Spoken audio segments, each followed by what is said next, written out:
Ladies and gentlemen, this is the man in black saying, "Welcome to my open house of horror," which brings me to number 12A Maple Drive.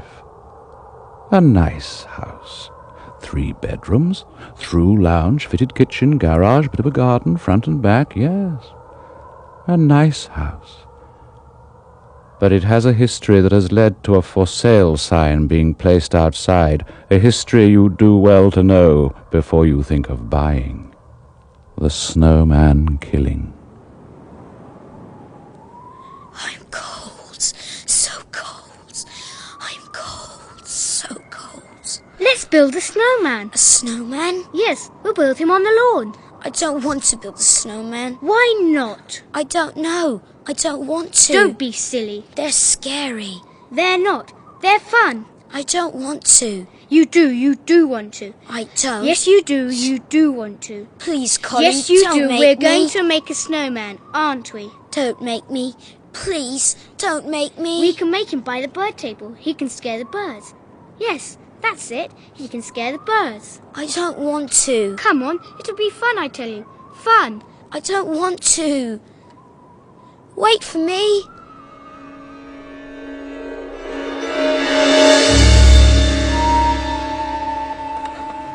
Mummy, can I play outside? Oh, it's horribly cold, darling. I'm bored. Well, go and play with your tank. You had a nice new tank from Auntie Joan. You've not played with it at all. Don't want to. Well, then grab that cloth and help me dry up. I'm not that bored. Where's Alex? I don't know, playing or reading. He's always reading. He likes reading, darling. He's a baby. He's wet. He never wants to do anything. You mustn't bully him. We're all different. We all like doing different things. Just because he doesn't like doing the things you like doing doesn't mean to say he's a baby. He's a baby. If it really, really snows, then I'm going to build a snowman. Are you now? A big one. As big as me. Well, you won't make one this afternoon, that's for sure. Look at that, Mummy. Look at what, darling? The snowman, Mummy. Snowman? What are you talking about? Can't you see it, Mummy? Colin, your imagination, you're as bad as Alex. The snowman, Mummy. Can't you see the snowman? At least look, Mummy. Come here and look. What for? There isn't a snowman. You've just been talking about building a snowman. But you must see him, Mummy. You must. He's on the lawn. Look. He's on the lawn. Just by the bird table. Look. Just there. Look. You can see him. I suppose you'll never be satisfied until I do look. Now, let's see, shall we? He's just there. Look. Just there. You must be able to see him, Mummy.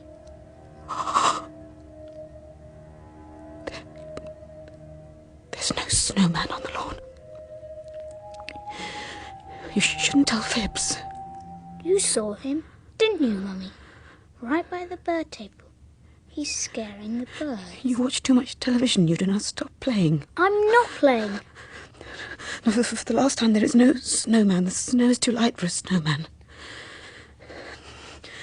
No, where's your brother? Asleep. What?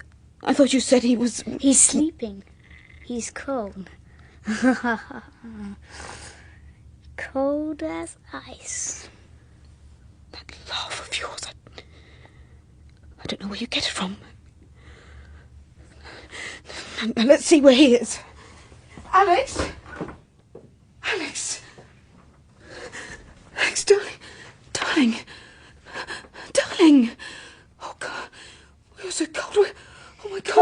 Told you. Cold as ice. Cold as ice. Oh, no, shut up! Alex, darling, what's wrong with you? I'm cold. So cold. He's only playing. Alex, wake up, darling. Come on, it's Mummy. Mummy? Oh, thank God. He's only playing. I said he's only playing. Colin, go upstairs. Oh, Mummy. Go upstairs and go upstairs now, at once. I haven't done anything. Oh, are you all right, Alex? You all right now? I dreamt. I was dreaming. I didn't like it, Mummy. I didn't like it. It's all right now. It's all right now. Shh. You're awake now.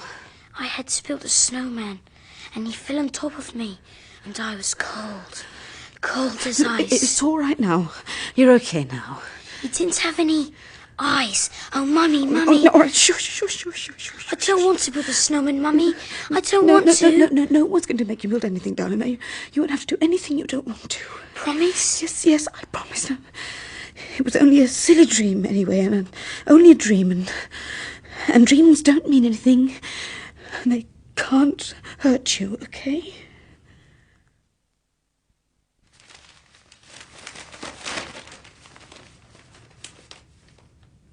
It says the snow will continue. Might thicken up tomorrow. Hmm? The snow. It looks like it will continue. Oh. Alex had that dream again today. What dream? What dream? The same dream he's been having on and off for years. The one about the snowman. Oh, that. He's had it twice since we moved. Twice. Before we moved, he hadn't had it for 2 or 3 years. Stress of moving, Anne. Moving's a stressful time. Thing was, Colin said he saw a snowman. Colin? I thought you said it was Alex. Yes, but before that, it was Colin that said he saw a snowman. He kept on, and then he said that Alex was asleep. So I went to find him, and he was in here in front of the fire, asleep, dreaming that dreadful dream. Henry, he was freezing. In front of the fire. Freezing. Not just freezing, I mean cold. Really cold. Chilled. Like ice. And he was white. He'd probably been outside. He hadn't. I know he hadn't. He was so cold. Henry, you must believe me. When I first saw him lying there, I thought... You thought what? I thought... He was so white. And still. He was so still, I didn't know what to think. And Colin had been saying these stupid things. What things? Oh, about the snowman, and I was frightened. I don't like that dream. It scares me. And seeing him there, it was like seeing a ghost. This house, the whole place, it just gets on my nerves. You don't know what it's like. The whole place is claustrophobic. It comes in on you. Anne! Look, ever since we moved, you've been preoccupied about the twins or the house or both. We must have had this conversation, or if not this particular conversation, then one like it. You've been going on about this sort of thing for weeks, and frankly, I'm rather fed up with it. I'm sorry. It's all right. Look, I've said before, you should get out more. Tell you what, I'll leave the car tomorrow, and you go and do some shopping. Buy yourself a new dress. Mrs. Macpherson will look after the boys. That'll cheer you up. I don't like it here. Anne. I don't like it. This house gives me the creeps. I don't know why I had to move in the first place. We moved because A, it meant I didn't have to commute, B, it's a bigger, better house, C, it was a very reasonable price, and D, house prices here are set to go through the roof. Not to mention there's a good school for the twins. It's all right for you. You don't live here. What do you mean, don't live Well, here? not really, no. Oh, Henry. This house shouldn't just be a hotel for you. It should be a home. For all of us. Anne, when I've got there, got ahead, got the car, when paying for the mortgage isn't such a struggle, then I'll have more time to... Yes. Then you'll be able to spend more time at home. Look, I really have to go through those figures. Jenkins asked me specifically. Look, maybe tomorrow... It's all right. Go on up. I'll wash up and watch a bit of television, maybe do some ironing. I'll keep myself occupied.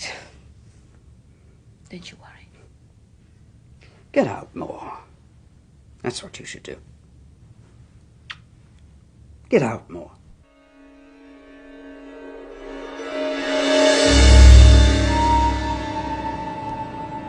I don't like snowmen. We'll Don't build make it me do here. it. Right here. No. Right near the bird table. He can scare the birds. It's cold. I don't want to. It's cold. Right. We'll start with a snowball. A big, big snowball.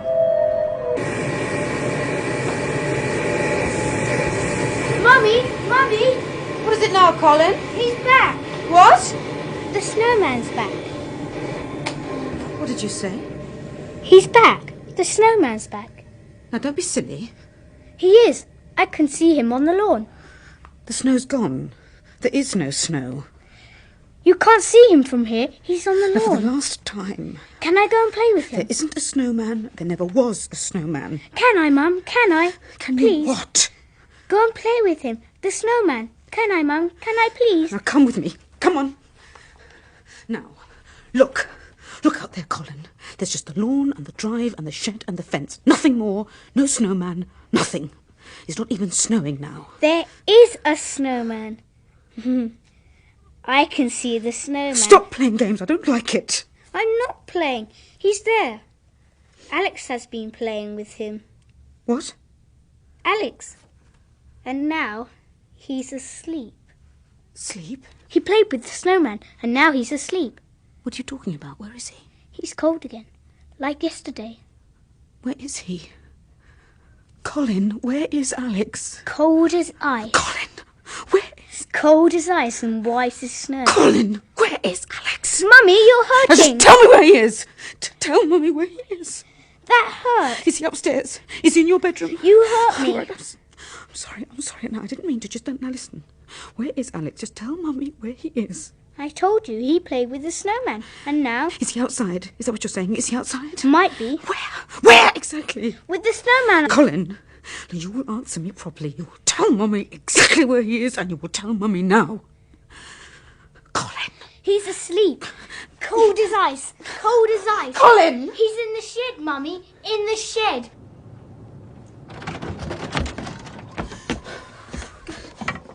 Oh, Alex. Alex, darling. Oh, God. Oh, you're so cold. So cold. Wake up. Come on, wake up, darling. Come on, this is Mummy. I told you, Mummy. I told you you've been playing with the snowman. Colin, I told you, stay in the house. Get back in the house.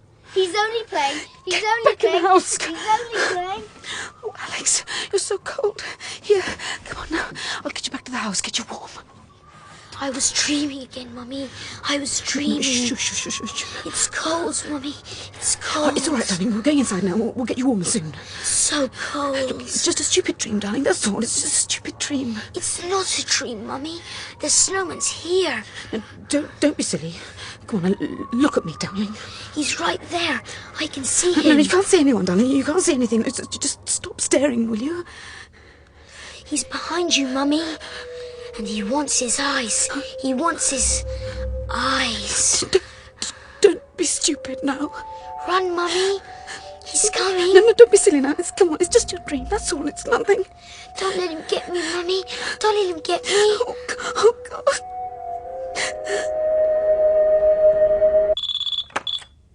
Henry Makepeace? Henry, it's happened again. Ah, look, I'm in the middle of The a meeting. dream happened again. Alex was in the shed as cold as anything, and his neck. I thought his neck had been broken. What? It looked all wrong and twisted. Is he all right now? Henry, I don't like it. It's creepy. There's something creepy going on, sinister. Is he all right now? What happened to him? Was he hurt? Can you come home? Anne, Please.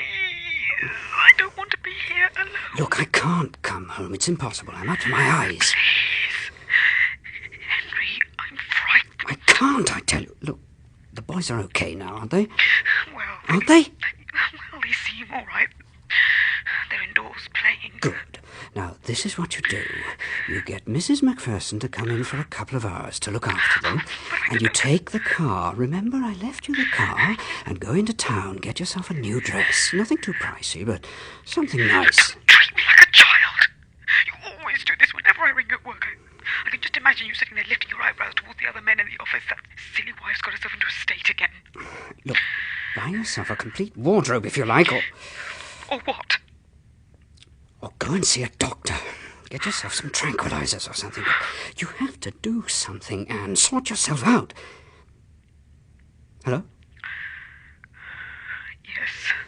When I get home this evening, we'll talk the whole thing through, all right? I mean, really talk it through. There is something going on. Something I don't understand. Henry, you must believe me. I am not going mad or anything. There is something going on. Nothing's going on. It's all in your imagination. Look, what you have to do is to get it into perspective. That's why you should get out. Give yourself a break. Look, I've got to go. Do you promise to do as I said? Go into town. Promise? You can spend as much as you like. Go on, Anne. You know you need a break, and you know what I'm saying makes sense. Yes, all right. I'll go into town. Good. You'll feel all the better for it. Believe me. All the better.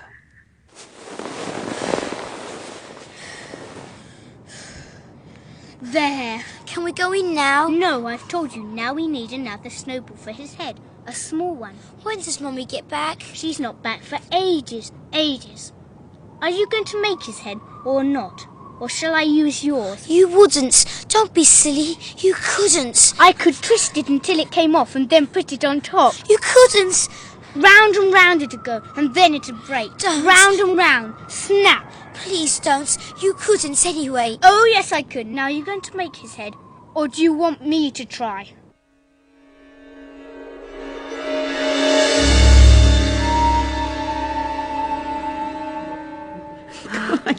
I still can't believe it. Well, I suppose we were bound to bump into each other sooner or later, but I am glad it's sooner. Oh, yes, me too. God, how long's it been? Well, it must be about 7 years. Oh, so how's married life? Oh, you know, okay. Boring at times, but then, well. Oh, how about the children? Oh, you're still just the twins. They're 11 now. God, are they really? Yes. Well, and you? Oh, no ring yet. I Did suppose you get the... Oh. You first. All right. Are you still with the paper? Oh, yeah, still there. But now I'm a fully qualified local journalist, covering weddings, staff dances, vicars running off with milkmen's wives, you know, all the usual sort of stuff. Well, nothing juicy. Oh, no, not for years. You had plans to write sometime, didn't you? Oh, yes. But that was before. Before? Well, what do you think? Marriage and children and... You know, one's life just sort of fills up with things. There's never a dull moment. What's wrong, Anne? Nothing. Just an overactive imagination, that's all. What about?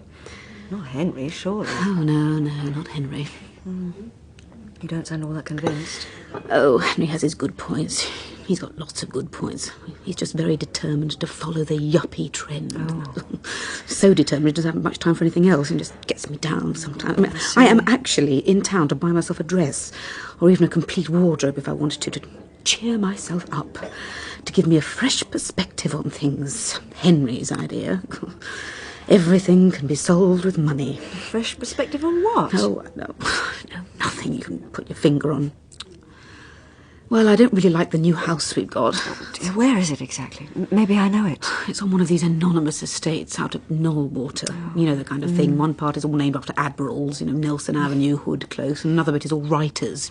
Dickens Way. Thackeray Drive. Shakespeare Road. Colonel Boulevard. There's a Jane Austen cul-de-sac. Jeffrey Archer Lane. Oh, God, no, nothing so modern. So, which one are you in? The admirals or the writers? No, neither. Trees. Trees? It's Maple Drive. Maple Drive?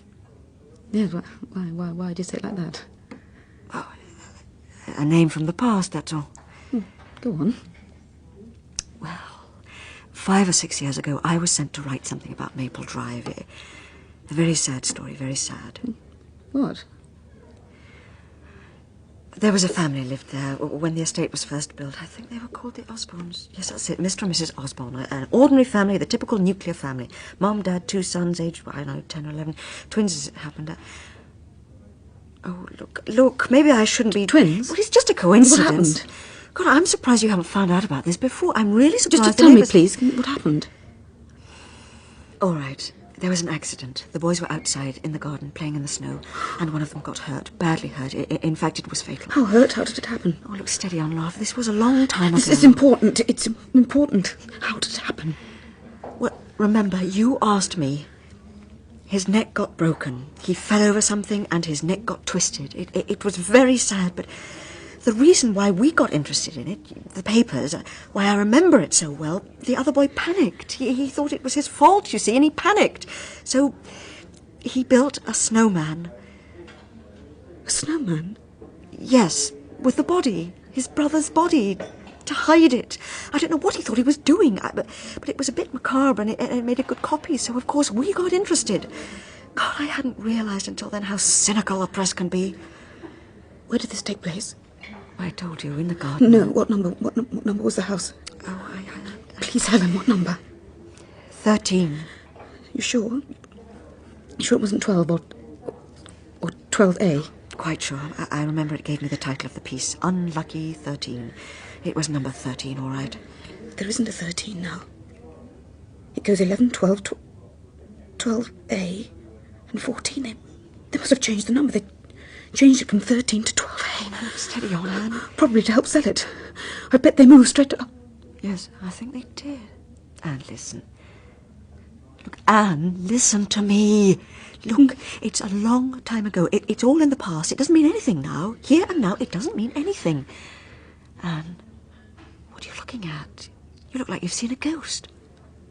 How long has it been snowing? It started before I came in, I think. 2 or 3 hours. It looks like it's settling, too. I should be careful if you've got to drive home. I have to make a call. I must make a call. Where are the phones here? Do you know where the phones are? No. Now, let's make his mouth. Then he'll be able to talk to you. Be able to tell things to you.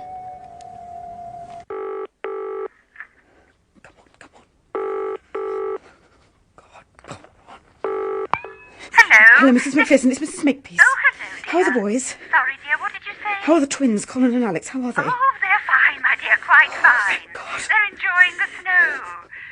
What? They're outside enjoying the snow. I thought I told you not to... I made them wrap up well and wear their Wellington boots. I thought I told you not to let them outside. I told you strictly not to let them outside. Yes, but it's when it started snowing, it's different, isn't it? It's not every day we get snow like this. You must watch out when you drive back. It's really quite thick. Where are the boys now? Can you see the boys now? Yes, I can see them. On the lawn, that's where they are. Both of them? No, not both of them, just one of them. I can never really tell which one it is at this distance. And what's he doing? I think it's Colin, though. I think it was him that had the red woolly hat on. Or was it Alex?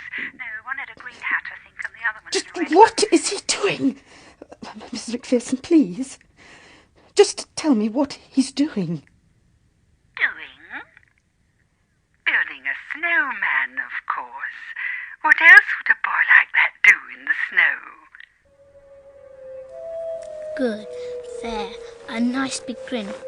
Alex, I want your hat. I want your hat for the snowman. No, I'll get cold. Come on, give it over. Or do I have to take it from you? Hurry up. All these lights. For God's sake, Anne, just calm down. I didn't ask you to come. Sorry. Look, just take it easy. Traffic lights are like kettles. They never change if you watch them. Oh, there we go.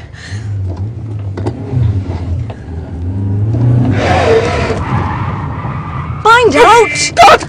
Oh, God! I never saw him. I never even saw him. Look, Anne, what are you scared of? Is it something I said? Something about what happened before? You've got to tell me, please. I can't. I daren't tell you. Well, try me. Later, maybe, but not now. I've just got to get home, okay? I'm getting cold, Cole. I'm getting cold. No, you're not. Now he needs something for his eyes. No. Oh, yes, he's got to be able to see you, hasn't he? I don't want him to have eyes. I want to go indoors. You can't, you baby. I'm frightened.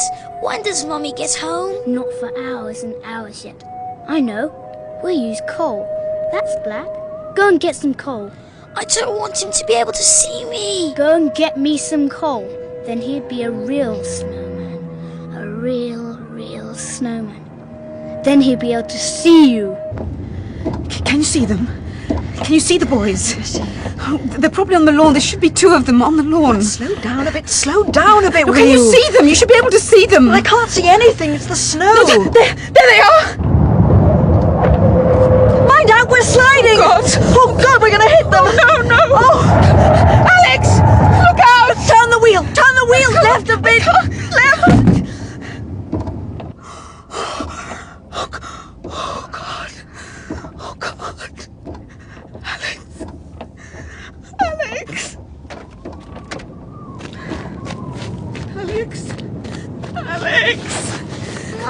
Mummy, you nearly hit me. Oh, darling. I thought I'd hit you. Oh, darling. I'm sorry. I thought I'd You hit didn't hit me, Mummy. You hit the snowman. Oh, thank God. Thank God. Are you all right, Mummy? Yes. Yes, I'm fine now. Oh, give me a hug. Come on. Oh. Anne. Well, you'll think I'm really stupid, but I was thinking the Snowman. What, Mummy? Oh, never mind. Just stupid, irrational fears, that's all. I was building it all up in my mind, some sort of great evil force, but now I've destroyed it. And everything's all right now. Oh, where's Colin? Col? Oh, he's asleep. Asleep? What do you mean, darling? Where is he? He's all right. He's just sleeping. Anne, I think you'd better come over here. Where, darling? Tell me where he is. I didn't do anything. It was the Snowman.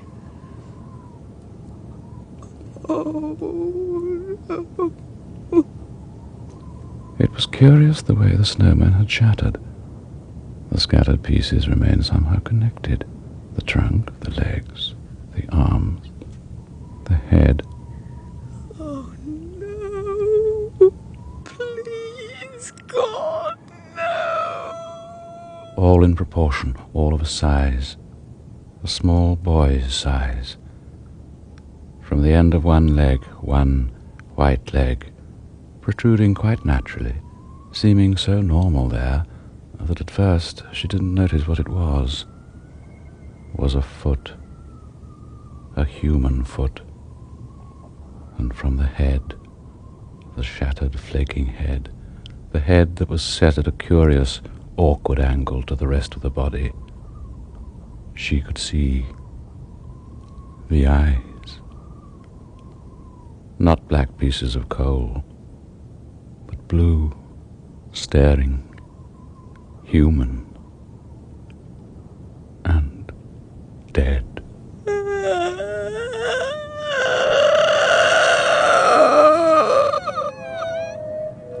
I told you he wanted his eyes, Mummy. Thinking of moving? Well, as I said earlier, 12A Maple Drive is up for sale. A nice house. 3 bedrooms, through lounge, fitted kitchen, garage, bit of a garden, front and back, yes. Bit of a garden, front and back. It's a snip at the price, I'm told. In fact, they're so keen to sell, they might even be open to offers. Imelda Staunton played Anne, and Brian Hewlett her husband Henry. Alistair White was Colin, and Alkis Constantouris was Alex. Eva Stewart played Mrs. Macpherson. J.C.W. Brooke wrote the story, and Martin Jenkins was the director. My name is Edward de Souza, the Man in Black. And until the same time next week, I too, like the garden snowman, must melt away.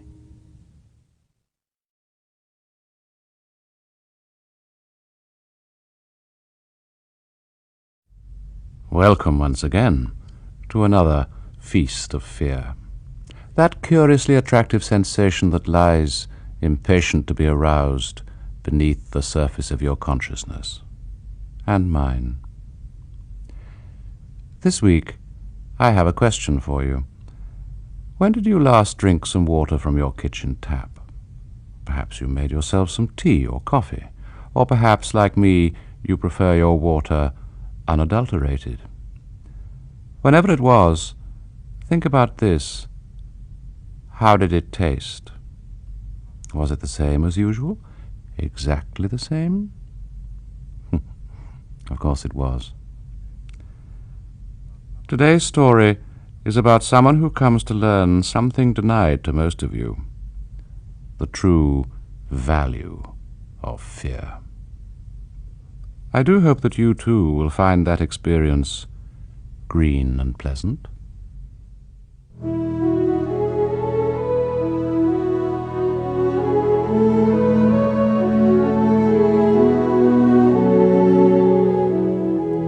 Hi, I'm Lisa King. And I'm Stephen Cronenberg. And this is Green and Pleasant, the programme that cares about the world and what we're doing to it. Later on, our live phone-in debate. There's the number up on the screen now. Today's topic is supermarket packaging, an important and growing area of public concern. Also in today's show, a special report on the Southeast's most polluted children's playground, and we find out why lacrosse is the world's greenest indoor sport. But first, our roundup of news and... Get me out of here! What the hell is going on? Answer me! Do you realise who I am? So, lots to look forward to there. Don't forget our live phone-in later on in the show. There's the number again. That's 071... If you're outside London... 813... 813... 7881. 7881. And we'd love to hear from you. Thank you. You wait, whoever the hell you are! You wait till I get out of here! Is there anybody there? But first, a look at the biggest story of the week, the sudden disappearance from public life of rock star Sarah Lovecraft, the self-styled Green Queen. Unless you've been locked in a cellar for the past 6 days, you'll know that the millionaire singer, dubbed Saint Sarah for her work for environmental causes, failed to show up for a major concert date this week. Sarah's manager has issued a statement saying that the 19-year-old, idol of millions of green teens, is suffering from a nervous collapse. But speculation is growing that Sarah is simply lying low, afraid to face the public, following her appearance on this programme last week. OK, let's have another look at part of that exclusive interview. Sarah Lovecraft, welcome to Green and Pleasant. Thank you, Steve. It's a real pleasure to be here and meet you. And Lisa, of course. Tell me, Sarah, do you find much time for TV watching? I should imagine not. Well, as you know, we've only just come off the road. Oh, this is the Friends of the Earth benefit tour. Right, yeah. And, really, it's just totally draining. But I hate to miss this show. I really love this show. Well, thank you. I've got tapes of all the ones I've missed, so I'll catch up with you one day. Well, today we've caught up with you. That's right. Tell them from me you can have whatever the hell you want. Just get me out of this damn thing! You're a very private sort of person, aren't you? Well, you have to keep a sort of corner of your life that's just for you, you know. I mean, I'm lucky. I've got all these fans. I suppose it's only natural that they want to know everything about me. But you do need that one little corner just for yourself. Yes, that's it. And is it in that corner that you keep things like Zecon Cosmetics? Hey! Who's there? Let me out of this thing! Who are you? How did I get here? Let me out! Listen, you bloody pervert, if I get my hands on you, where am I? No, don't go! Please don't go! I think we've got a picture. Yes, there it is. Now, we found those dead rabbits dumped in the stream at the back of the cosmetics plant. You can't see it clearly, but their faces were disfigured and burnt, where various substances had been applied to them. And we also have evidence that untreated chemical waste is routinely deposited in the same stream. Why are you showing me this? Because we've also discovered who owns Zecon Cosmetics, Sarah. You do. Can you hear me? Can you hear me? I can hear you. Please, can I have something to drink? Of course. No. Put your arm back inside. Good. Now there's the glass. Take it nice and slowly.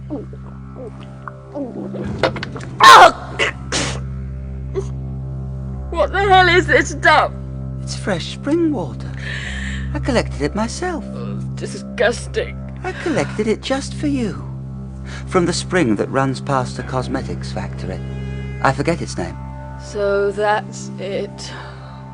For God's sake, give me some proper water. That was proper water! Once. Look, I don't know how you got hold of this information, Lisa, but I'm telling you, it's a pack of lies. I take it you're denying all knowledge of it? Of course. And what about your land in Scotland? What? Can we see that clip?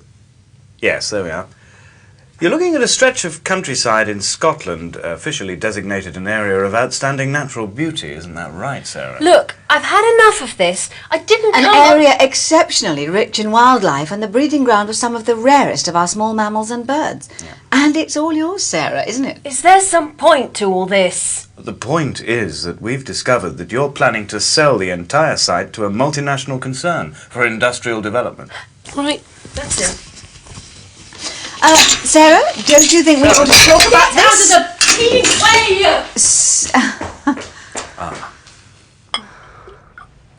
This is tap water. I wouldn't call it pure exactly, but you might like it. Here.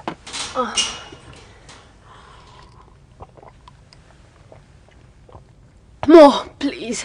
My word, you are thirsty. Give me a glass. Thank you. Here.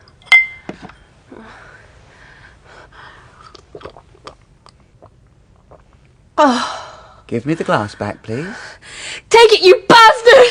Stop!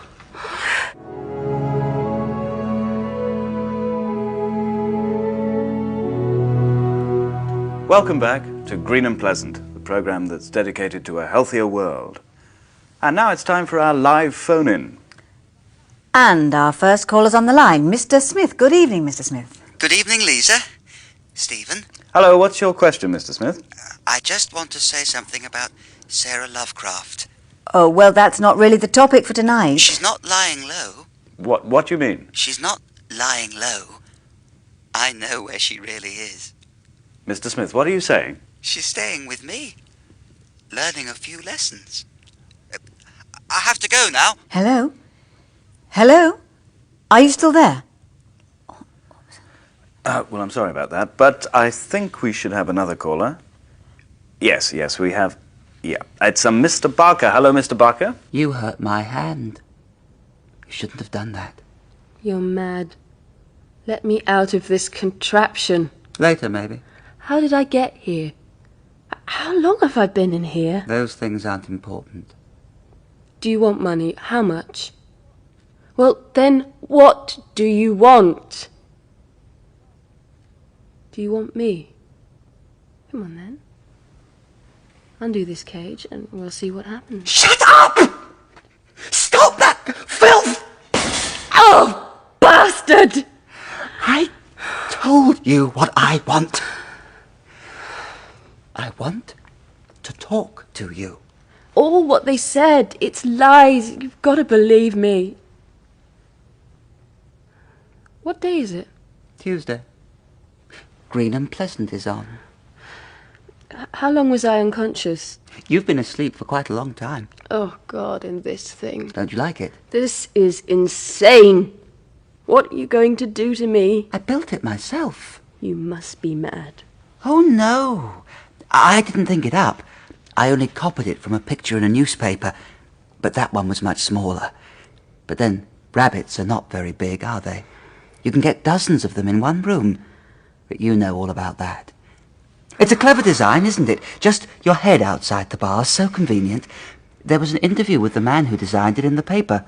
They were rude to him, but he seemed very proud of it. Please, let me out. No, I don't think so. Please. I've got to go to the loo. Go on, then. What? The cage is designed to allow full natural functions. It's perfectly hygienic. It said so in the paper. Well, go on. I'd hate you to be uncomfortable. You sick bastard! Perhaps you're embarrassed because I'm here. Well, you're in luck. I have to go and make another phone call. Excuse me. I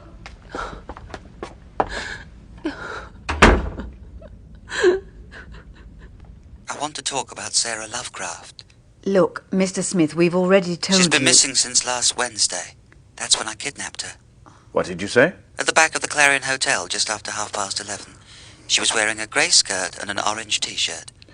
Would you like me to tell you what was in her handbag? Who are you? She's going to find out just what it's like. What is like? Hello? Hello? Hello.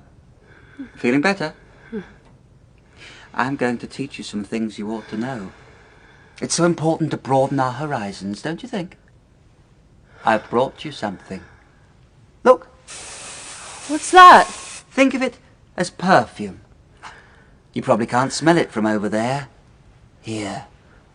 I want you to test it for me. Oh, does it sting a little? Well, it's in a very good cause. Perhaps it won't be so bad this time. Well, it probably takes a few times before you get used to it. I can't see! Oh, dear. Still, that's a valuable test result, and I'm sure it's only temporary. Now, let me have a look at you. Does it hurt? Oh, yes, I can see the blisters starting. Oh, no, please. I think you've learned what it's like to be a test animal. It's time for you to identify with something a little larger. I don't understand. You will. Can you see yet? No, I can't. Then this will be a nice surprise. Oh, what's happening? You'll see. Oh, sorry. You ready? Oh. How does that feel? It's hot. It would be. Ultraviolet. Have some more. Stop it! It's horrible! Yes, I thought it might be. I'll be back soon. No, please. Hello again. Listen, don't hang up. We want to talk to you. Oh, Lisa, thank you. What? You want me to keep talking so you can trace the call. That means the police are involved. I'm flattered. You must have checked up about Sarah's clothes and the time she disappeared. That was quick work. You really believe me. No, he didn't say that. But of course I can't talk for too long. Sarah's having such a good time. It's a real learning experience for her. She's in the middle of a lesson right now. Listen, we're going to keep this line free for you. You really do believe me. That's nice. Goodbye. Mr. Smith? Mr. Smith, if you can still hear me, I meant what I said. We're asking people not to try and phone us. We want to keep the line free. But do keep watching. Whatever happens, you'll see it live as it happens, here on Green and Pleasant.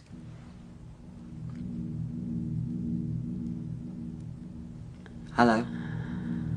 Please. Switch them off. How's your face? Oh, dear. I can't stand it, please.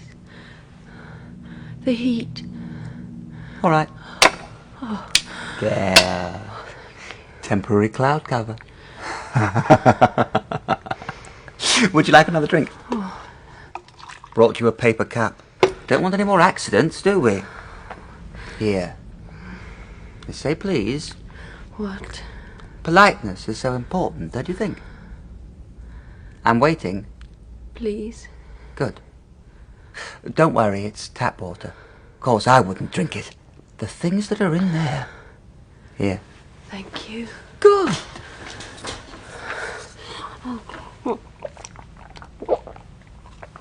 Oh. Why the heat lamps? Oh, Sarah, I thought you understood. I don't understand any of this. It's the only way you'll ever really learn what people like you are doing to our world. What? All those things that are being done to the planet. I'm going to do them to you. Every single one.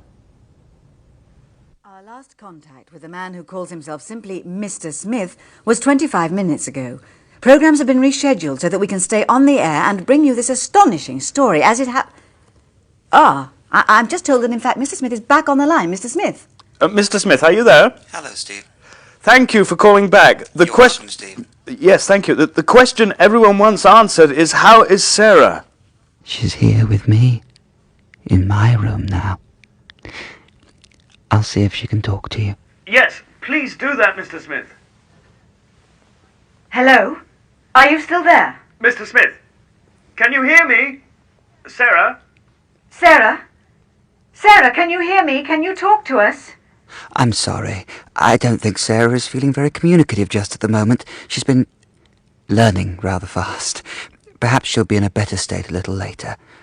I'll let her have a nice rest before her next lot of lessons. Oh, And we're so enjoying the programme. Mr. Smith, don't hang up. Please, don't hang up. I'll talk to them again later. They're not ready for the real truth yet, Sarah.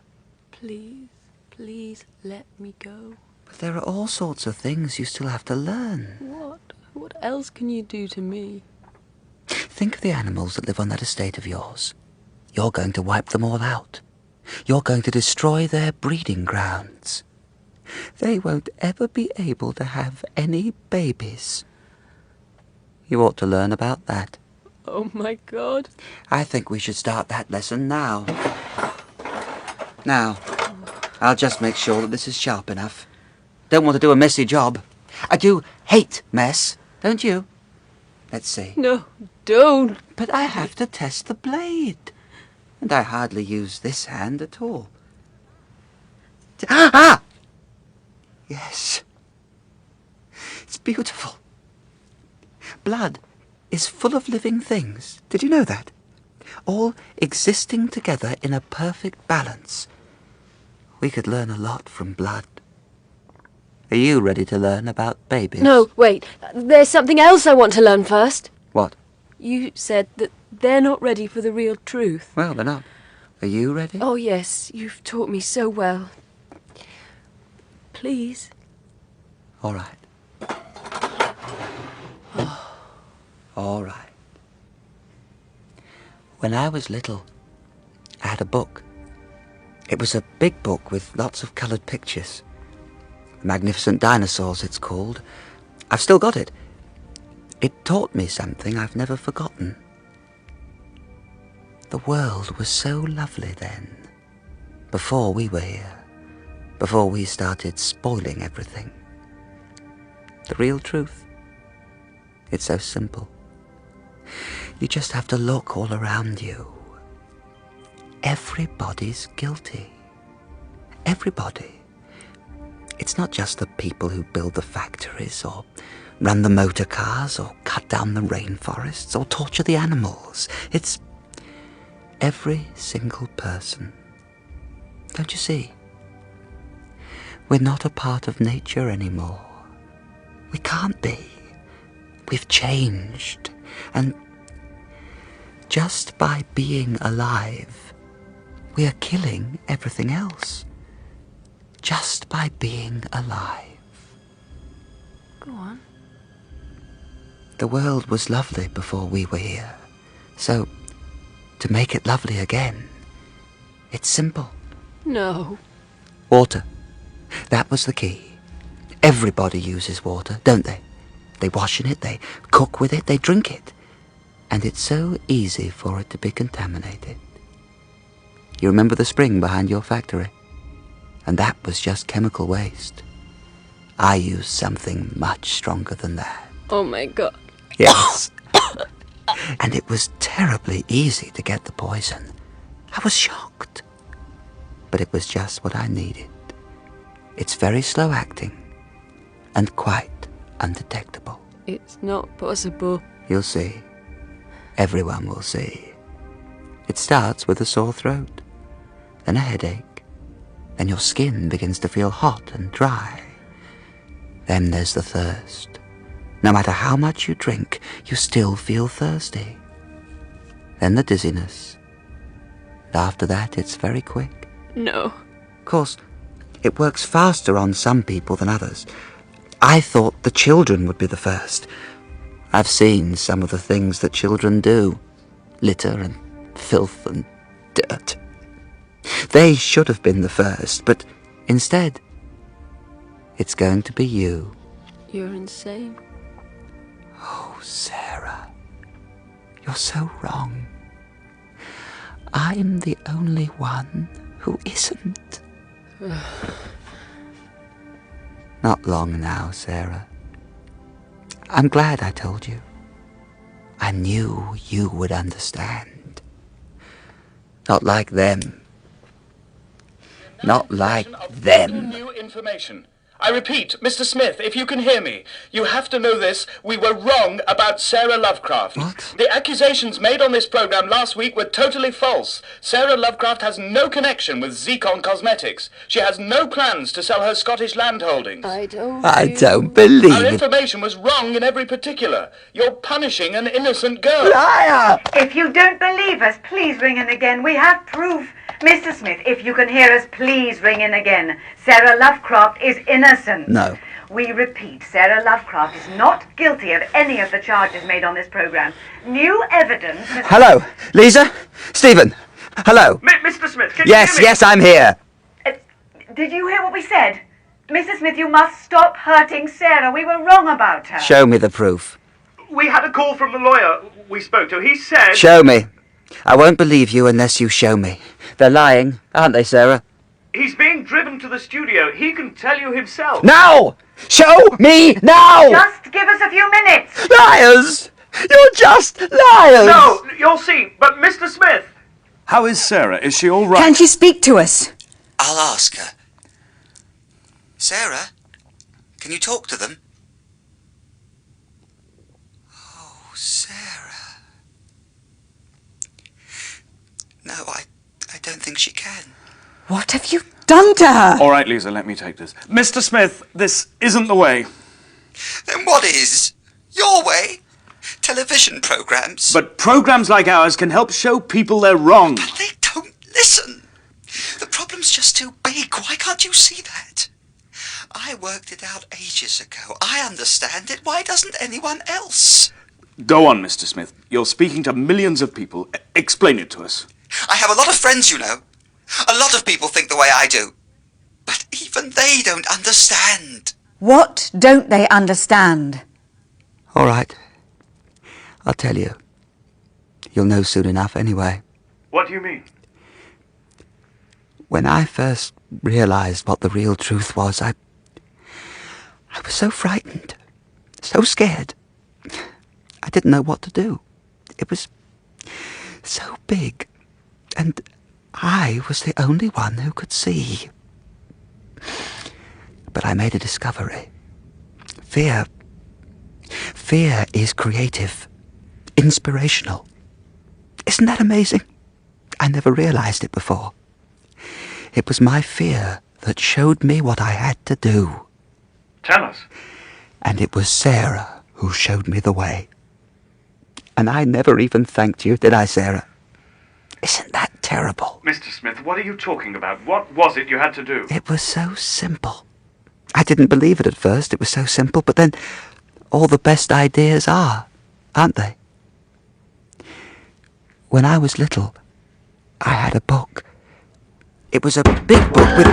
What's that? Go away! Leave us alone! Listen to me, Mr. Smith. It's the police. Why don't you let them in? What's the matter, Lisa? Let them in, Mr. Smith. Let them help you. It's too late to help anyone now. What? No! After the police are breaking in. Keep away from us! Easy! Take it easy! You're right. Doesn't matter anymore. Poor Sarah. I'm sorry she was the first. She learned her lesson so well. Doesn't she look peaceful? Foxtrot Castle from Matheson, receiving. I've got him. White male, IC1. Not dangerous. Doesn't she look peaceful? Sir, Well, no sign of the girl. What do you mean? She's here. What? Look. Look! Oh, my God. Hello, can anyone speak to us? Shall I tell them what's happening? no. You go with this officer. Come on, sir. What about Sarah? This way. Sarah! I'll take care of her, sir. Don't you worry. Take him away. Sir, come on. That's the way. And how are you feeling, officer? Hello? Hello? Yes, hello. Thank God, who is that? Detective Inspector Matheson. Inspector, what's happening there? Have you got him? Oh, yes. We've got him. And Sarah Lovecraft, is she all right? Inspector! She was in the room with him. We could hear him talking to her. Oh, yes, I'm sure he was talking to her. But she wasn't here. What? What? There's no sign that she was ever here. He was talking to thin air.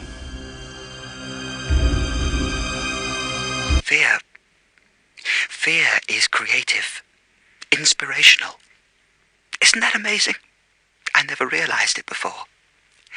It was my fear that showed me what I had to do. The voice of the man we still know only as Mr. Smith, the man who convinced the nation, and apparently himself, that he had kidnapped rock star Sarah Lovecraft. The police have announced that he is now in psychiatric custody. Just in case you haven't heard the news, Sarah Lovecraft is alive and perfectly well. She contacted the police a few minutes ago from a location that she refused to disclose. All she would say was that she had spent the last 6 days at a secret retreat somewhere on the continent and had been totally out of touch with the world. The pressure just got too much for me, she said. I had to get away from everything. Well, they say it's tough at the top. Sarah, who was finally tracked down by her personal manager, claimed that she knew nothing about the outcry over her disappearance and was stunned to learn about the amazing drama of the last couple of hours. We'll be following up her side of the story in next week's edition. I suppose Mr. Smith was able to convince us because he was so absolutely convinced himself. Incredible. Who knows what goes on inside a mind like that? Poisoning the whole country's water supply. Amazing. We understand that certain objects have been removed from the cellar of the house in Haringey, North London, including several industrial ultraviolet lamps and a construction believed to be some sort of cage. So it wasn't all fantasy. We'll take a break there. See you soon on Green and Pleasant.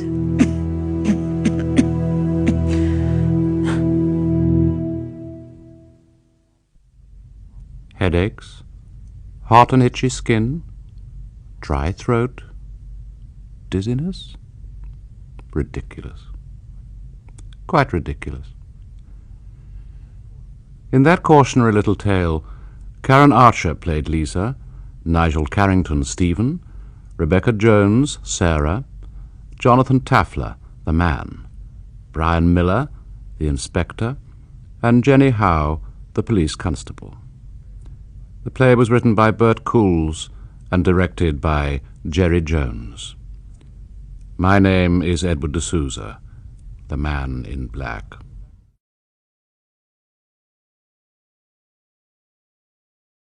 My story this week is set sometime in the future, although the horrifying situation which arises could and indeed has already taken place in slightly different but equally disturbing ways. Nowadays we live in a highly technological age. Science rules, and our very lives become more and more dependent on that which is beyond our understanding or even our control. However, in such a time when computers talk to each other in a language of their own, we are often reminded that man, after all, is still an animal, maintaining that basic animal need, that need to survive. Darling, it's not too late to change Mother, your mind even now. please. Nobody would blame you. We leave tomorrow, Mrs. Feltham. Even so, it isn't too late. Please, dear, don't worry. Of course I worry. Of course I do. Alice is my daughter. We've been all over this, Mrs. Feltham. It's only 2 years, dear. A 2-year appointment. If David really loves you, he'd rather know that you were safe here, waiting. Wouldn't you, David? It's Alice's decision, Mrs. Feltham. She's too young to realise what this is going to It's mean. not so different from the pioneering days, dear, when wives went with their husbands to America or Australia. And all my fortunes at thy feet I lay, and follow thee, my love, through all the world. All the world, yes, but out there. There's a well-established colony. That dreadful journey, weeks in that spaceship. It'll be no worse than conventional flying, Mrs. None of the Feltham. other men are taking their wives with them. Perhaps they've been married longer than we have. She's so young, David. So defenceless. You remember, George, when she was little? We used to call her our little mouse. If all young women were mice, dear, it'd be a sad outlook for the human race. She's a grown woman now. She's married. She isn't your baby any longer. Perhaps if she had a baby of her own. But I haven't, Mother. Not yet. And when I do, it'll be David's baby too, even if it is born on another planet. Ooh, it's getting cold out here. Shall we go in and have some dinner? Darling, for my sake. Mother, please don't spoil our last night. On Earth?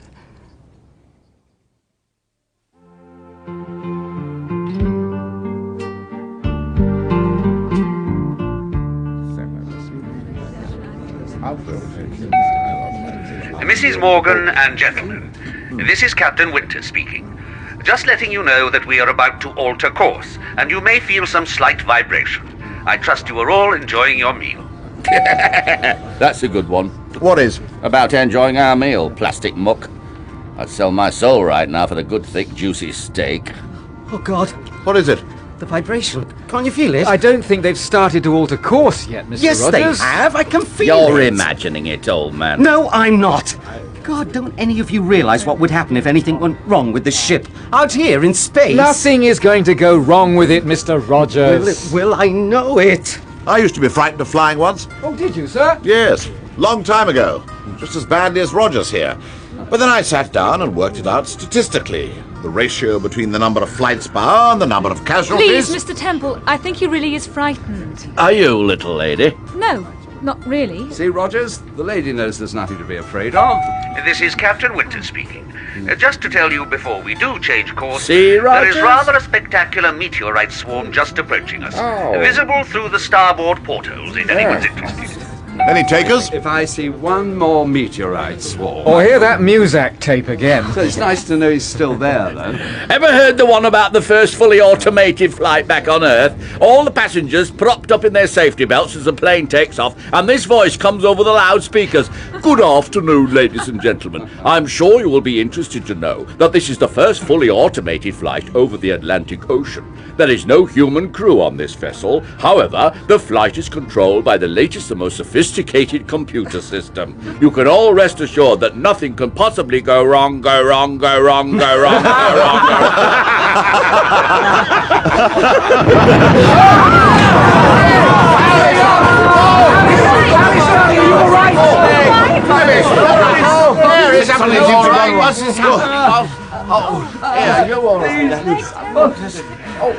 Mrs. Morgan, gentlemen, this is Captain Winter speaking.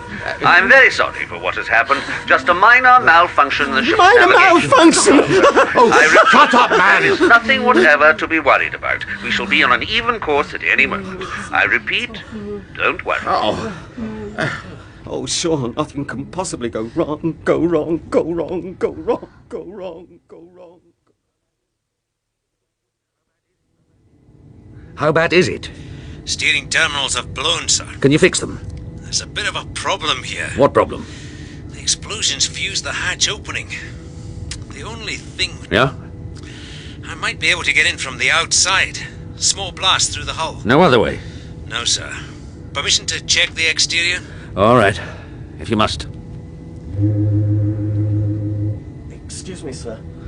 Oh, everything all right back there? One of the passengers has broken a leg. Oh. I gave him some painkillers, and the woman is looking after him. Well, that's something.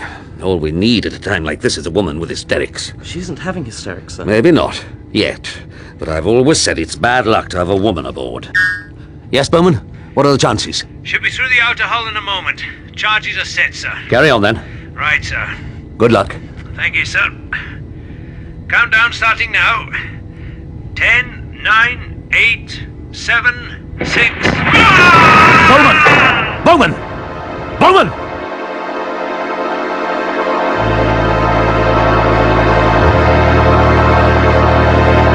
So what you're telling us, Captain, is that you can neither navigate the ship or land. That's about it. So what do we bloody do then? Wait. For rescue? Yes. When? Soon, I hope. You hope?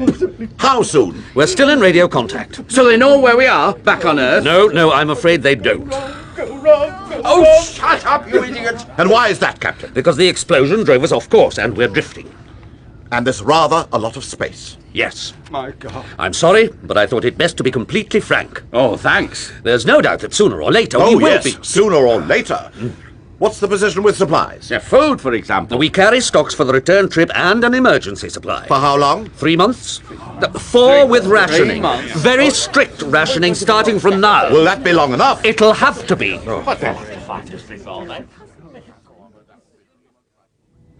No, it's the woman that worries me. She isn't causing any trouble, sir. In fact, I'm surprised she's held out so long. So it'll be so much worse when she does go. It'll have more impact than the others. Ah, Mrs. Morgan. Come in. We were just talking about you. Come in and sit down. Thank you. Now, what can I do for you? I Well, what is it? It isn't very easy, you see. Just tell me what's on your mind. Has one of them been bothering you? Oh, no. Well, what is it then? I'm not getting enough food. None of us are, Mrs. Morgan. I know, but... But what? There's the man who died in the explosion outside the ship all those weeks ago. Mr. Bowman. I thought if I could have his rations... Mrs. Morgan, all Bowman's death means is that we can survive a little longer. We share, and we share equally. Captain, look at me. What? Oh. You understand now, don't you? My baby has to live, Captain. It has got to live. That's all we needed. A pregnant woman. What chance do you reckon the baby has? What do you think? Are you going to tell her? No, are you? One thing, though, sir. What? This could be a blessing in disguise. How? It'd cost a fortune to send a ship out to find us, right? But if there's a pregnant woman on board, and we are still in radio contact... Ah. This is the midday news from the EEC English Language Division. We take you over now by satellite to the spaceship Falcon, which for 3 months has been adrift in space. Captain Winters, are you there? Captain Winters? Hello? How are conditions on the ship at the moment, Captain? Well, we're still all alive. Hungry, yes, but still alive. And we need your help. Please, we need your help. And now I'd like to hand over the microphone to Mrs. David Morgan, the only woman on board this vessel who has a very special message for her parents. Mrs. Morgan. Hello, Mum? Dad? This is Alice. There's something I want to tell you. I'm going to have a baby. David and I are going to have a baby. And Mum, whatever happens, I want my baby to survive. Do you hear me?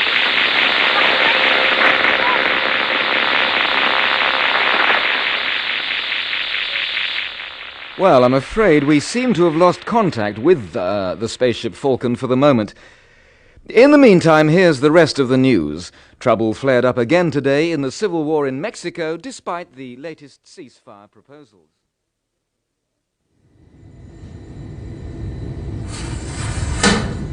Well, is there any food missing? You were right, sir. Somebody has been helping themselves. Taken much? Not as much as you thought, but a fair amount. Damn.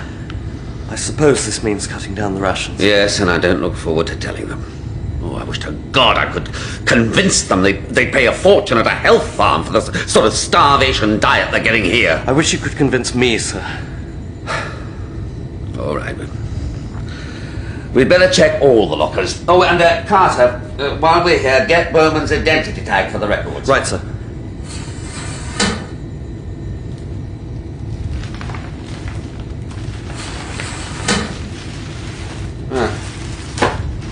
Now this one, thank God, doesn't seem to have been touched. We might hold out for a decent... Sir! Come over here a minute. Sir, you saw Bowman's body when we brought it aboard, didn't you? Yes. Oh, I'm sorry, it wasn't a pretty sight. I should have done this myself. It isn't that, sir. I know the explosion was bad, but he was all of a piece, wasn't he? Well, yes, of course he was. Oh my God. At least this explains why more of the food stocks haven't gone. Funny. I always thought the arms would go first, not the legs. More meat in the legs. Right now. This means guard duty from now on, both of us. And Carter, get the guns out.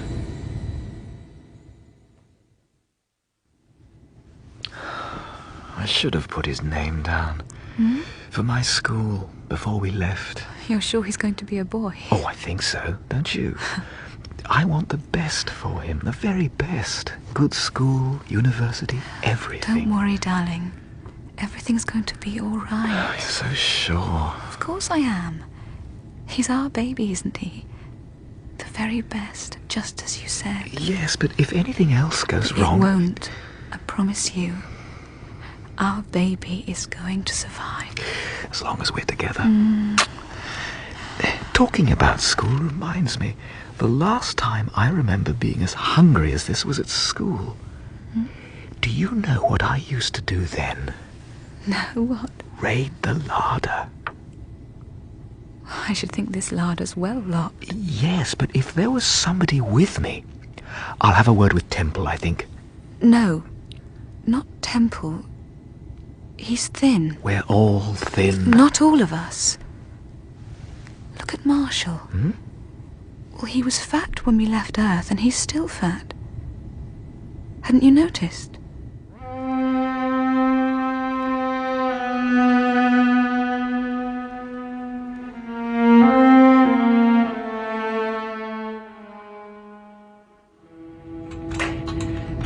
Nearly got it. Right. Tell me something. Yes. Why me? What do you mean? Why ask my help for your larder raid? Well, Alice thought that... Thought? What? Well, she thought that you seemed to be surviving all right, Mr. Marshall, despite the shortage of food, so she thought that... Did she? Very observant little lady, your wife. It's no good, you know. They've sealed it from the inside. So, they're waiting for us, are they? Only one thing for it. Marshall, put that gun on! Shut up, you fool! Get back! All right, if that's the way you want it. What the hell do you think you're doing, That's Marshall? the way you're gonna... Marshall, just drop And that's the end of you, Carter! In God's name! And while I'm about it, Morgan, as you and your wife seem to be the only ones who've noticed how well I'm surviving... Marshall,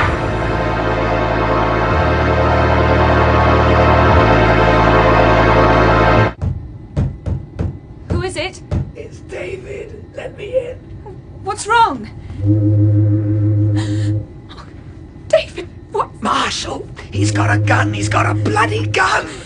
David, let me find some help. The captain. He's dead. What? And Carter, Marshall's killed them, Alice, because of what you said. David, there must be someone. No. I'm done for. All you can do now is look after yourself. But keep away from Marshall. Don't be alone with him, whatever happens. Hide from Marshall and survive. Both of you.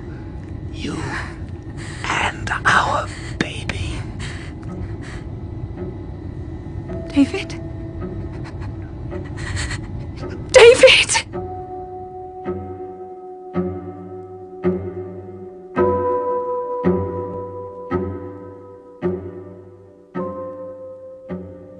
I must confess myself somewhat disappointed.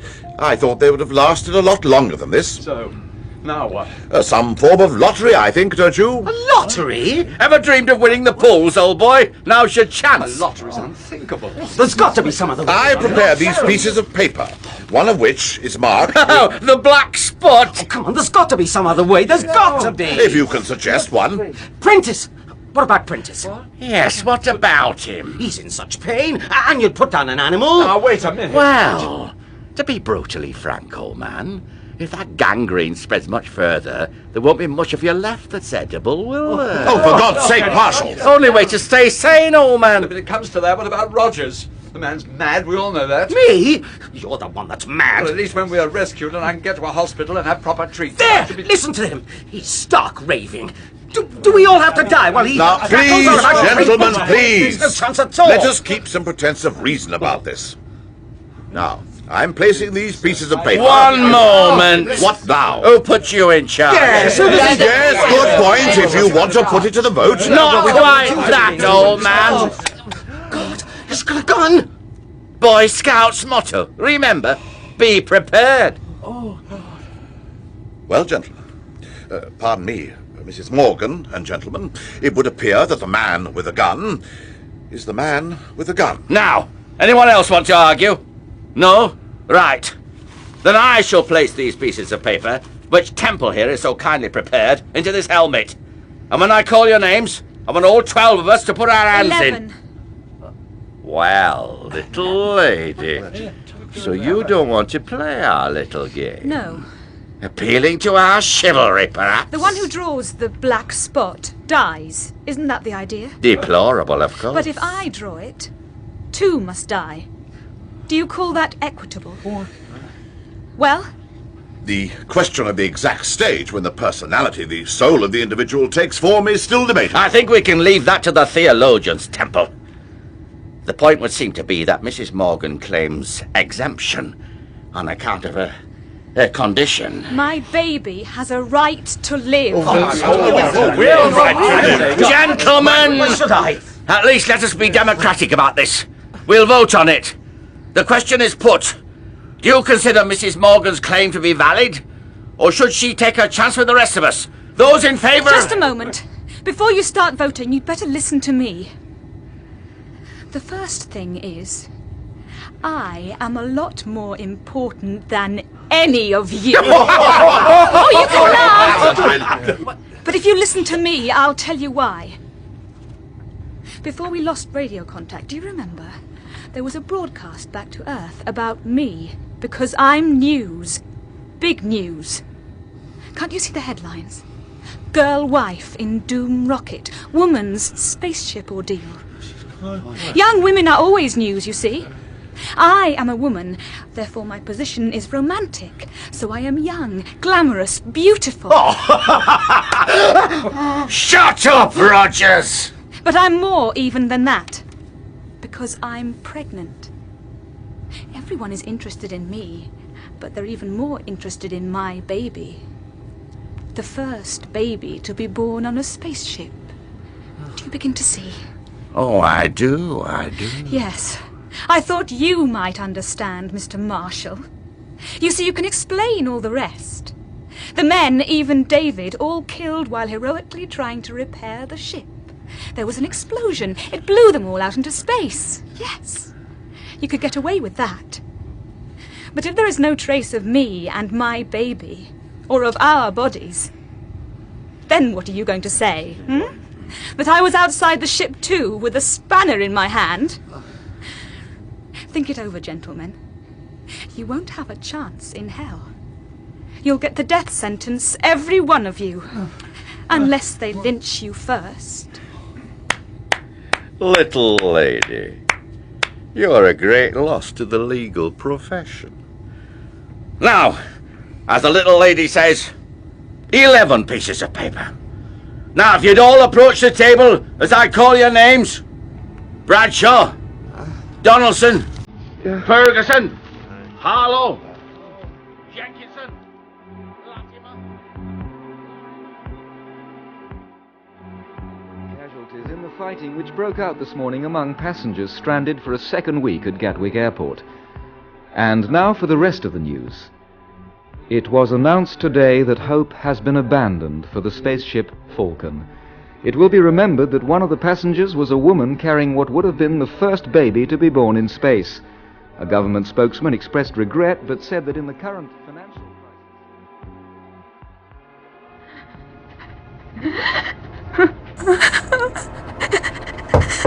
Mrs. Morgan? Mrs. Morgan, I've been there. I've been looking everywhere for you. It's dinner time, Mrs. Morgan.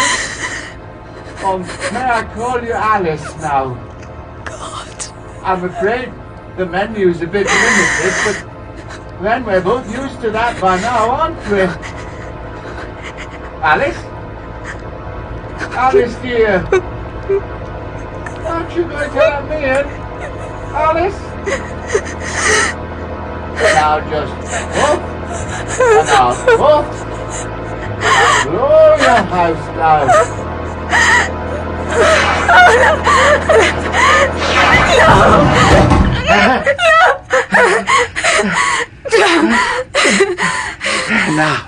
Now, little lady.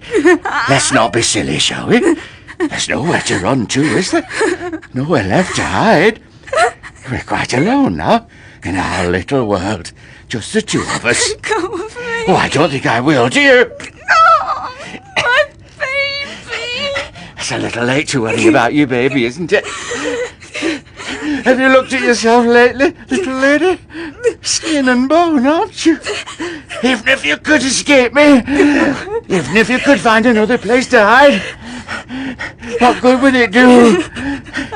Do you really think you could deliver the baby yourself? Let alone feed it afterwards? Oh! Bite me, would you, you little...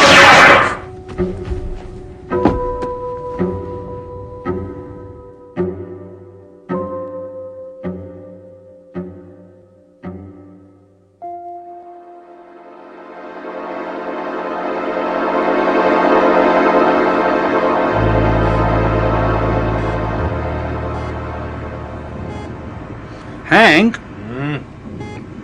Now, what in heck is that?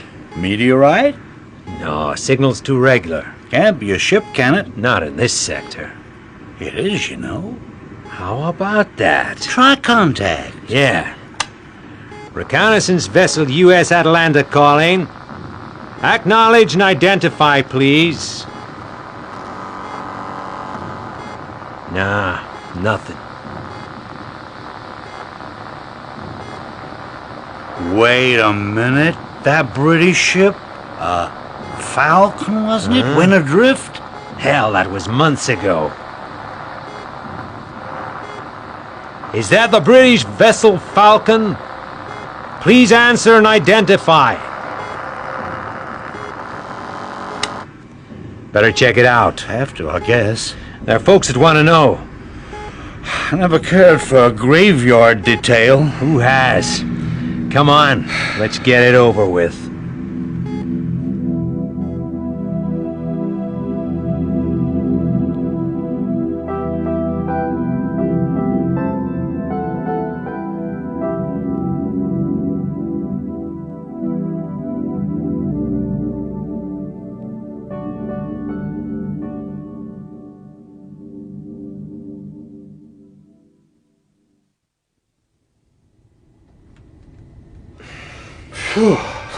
Yeah, hardly spring meadows, is it? No, graveyard detail is right. Yeah.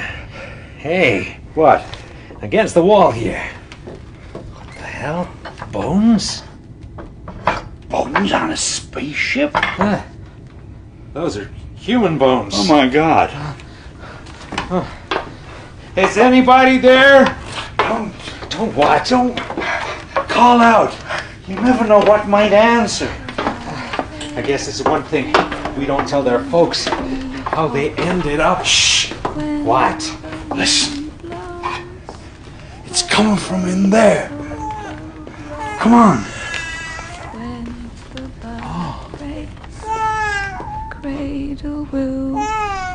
God. Look at them.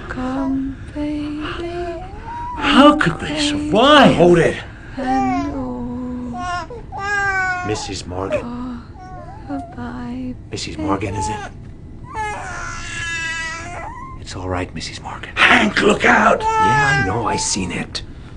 God knows what she's been through.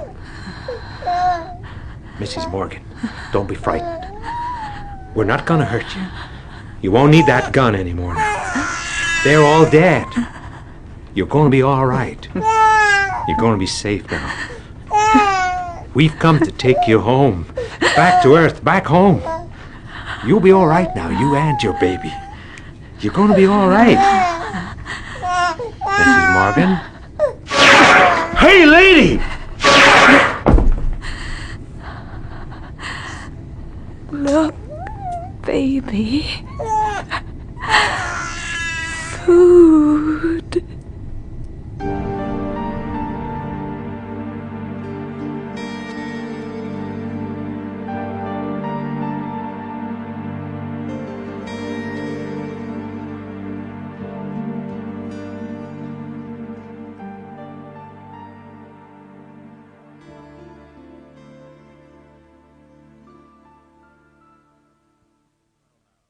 Well now, perhaps after all it is love that makes the world go round. But the world of Alice Morgan and her baby became a very small one, didn't it?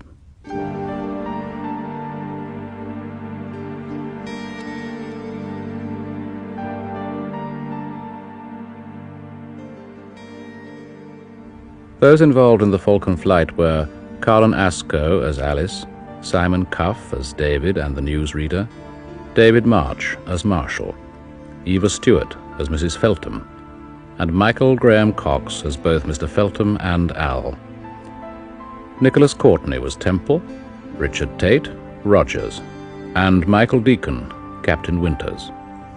John Moffat played Prentice, Martin Dew, Carter, and Joe Dunlop was Hank and Bowman.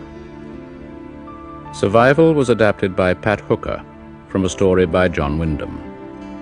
The play was directed by Jerry Jones.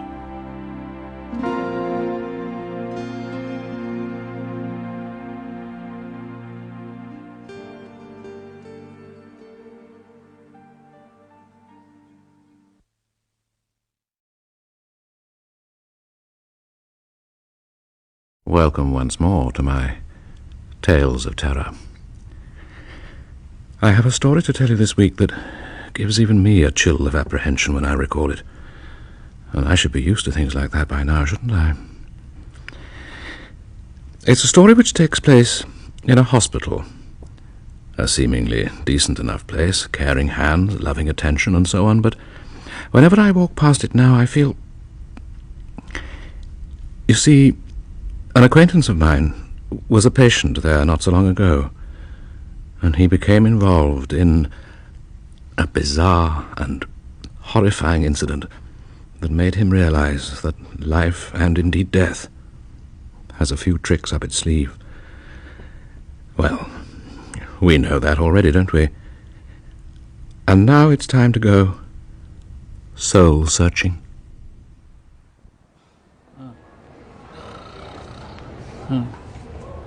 Morning. Come on. Huh? Mr. Timmins, isn't it? Yes. Yes, good morning, Doctor. Chronic stomach pains, dyspepsia. Attendant depression. Is life worth living, my father used to say. Well, depends on the liver. It says here your operation's scheduled for tomorrow morning. Yes. Actually, I'd be prepared to wait a day or two longer if you prefer. Oh, no. Why hang about? Let's have you in at the sharp end, eh? Heart seems to be strong. Do you wet the bed at all? I do not. Blood pressure normal? Well, fairly normal. I don't suppose, though, that you've been looking forward to your operation with equanimity. And who can blame you? You're taking one hell of a risk. Oh? You think so? My doctor said that... Well, of course you did. Had to get you in here somehow. No, I'll be frank. A choledochotomy can be, very tricky. One lapse of concentration. An incision has to be made into the bile duct, you see. Now, come along, young man. Oh, hello, sister. I don't think you're quite ready to make an appearance in the operating theatre yet, do you? No, sister. Sorry, sister. I won't be a minute, sister. Now, where were we? Oh, yeah, the bile duct... As a matter of interest, what is your position in the hospital exactly? My position? Oh, I'm a student. Ah, I see. Name's Tom. Pleased to meet you. Likewise. And I take it you won't be involved at all in my operation? No. No, my area, in fact, is parapsychology, with particular reference to communication with the dead. Good grief. They do that here, do they? The mortuary is my centre of studies, of course. I spend considerable time down there. The mortuary? Yes, well, Dr. Kildare can't win every time. It's not a worry, Mr. Timmins. Should the worst come to the worst, as it usually does, you've enjoyed a full and interesting career, I'm sure. Well, but even if I had... You're a tax inspector, aren't you? I am not. I'm a teacher. A teacher? Yes. Oh, is that so? Went to university, did you? Yes. Wife, family? No. She left, took the children with her. There you are, a life full of incident. Seems to me, Mr. Timmins, that if it were necessary for you to wave goodbye to this world in the near future, you should feel obliged to depart in a mood of quiet satisfaction and contentment. Similar to how one is when one staggers out of one's local high street tandoori after stuffing oneself to the gills. You understand what I mean? Well, yes, but on the other hand, to continue the analogy, who's to say that given the chance one wouldn't have been ready for another visit to the tandoori in a week's time, and another a week after that? Actually, I can't manage Indian food, my stomach being what it is. But anyway, I don't think I'd bother being in a hospital if I was perfectly happy to... Snuff it. Yeah, I see your point. You're afraid of death, I tell you. Afraid? I should say so. What about, the hereafter? I live in hope, but not much. It seems to me that what you need is proof. Eh, Mr. Timmins? Irrefutable, incontrovertible proof of a life to come. It would be nice. Very nice. I've been trying to find that proof for the last 3 years. As part of my studies. I've examined paranormal phenomena, attempted to record spiritual manifestations with some very encouraging results, I may say. But none of my investigations have as yet yielded proof as such. Of course, I personally have, well, a feeling of absolute certainty about life after death, but think what a boon it would be if everyone could be quite confident that when they pegged out, they weren't dropping off into oblivion. Oh, yes. Yes, I'd be happy anyway. Young man, there are things to be done. Time and tide, you know. Wait for noon. Yes, sister, I'm on my way. I've devised an experiment. I'm very excited about it. I think it's going to work, and if it does, you see, I'll be able to write it up, perhaps repeat the experiment in front of an international panel of academics. Yes. I've had the notion for some time, actually, but couldn't act on it. It's so frustrating. It's only now that the opportunity's arisen to try it out. Thanks to Oswald. Good old Oswald.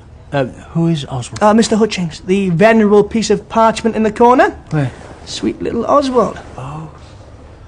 Would you like to observe my experiment, Mr. Timmins? Observe it? Tonight. In the bathroom. Is this a joke? Mr. Timmins, I never make jokes about matter of life and death.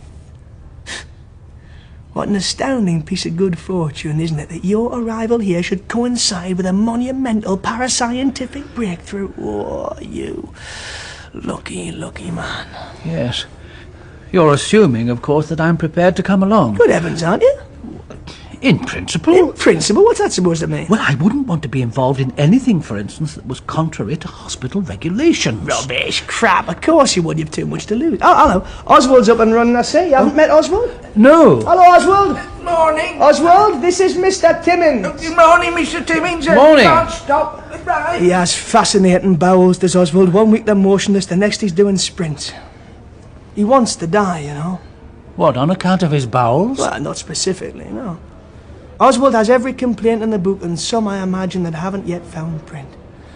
Poor fella. He's had enough. He's asked me to help him. Help him to die, I mean. I've agreed. I don't like to see a nice old codger suffering. After all, there's no hope for him. It's kinder this way.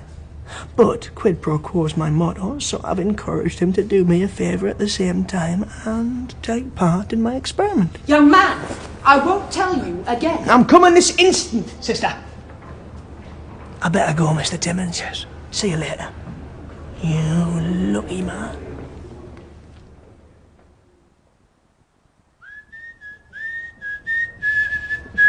Afternoon. Afternoon, Tom. Feeling excited, are you? Not too long to go now. Look, about the experiment, I've not actually committed myself, you know. I mean, for one thing, I haven't yet managed to obtain Oswald's consent. What? When I asked him if he'd mind if I came along to watch, I found him extraordinarily evasive. I was hard of hearing. Couldn't understand what you were driving at. Don't worry, though. There'll be no problem. He has enormous respect for the advancement of learning, does Oswald. What's going to happen tonight? Specifically, I mean. I can't possibly go along if I don't know what you intend to do.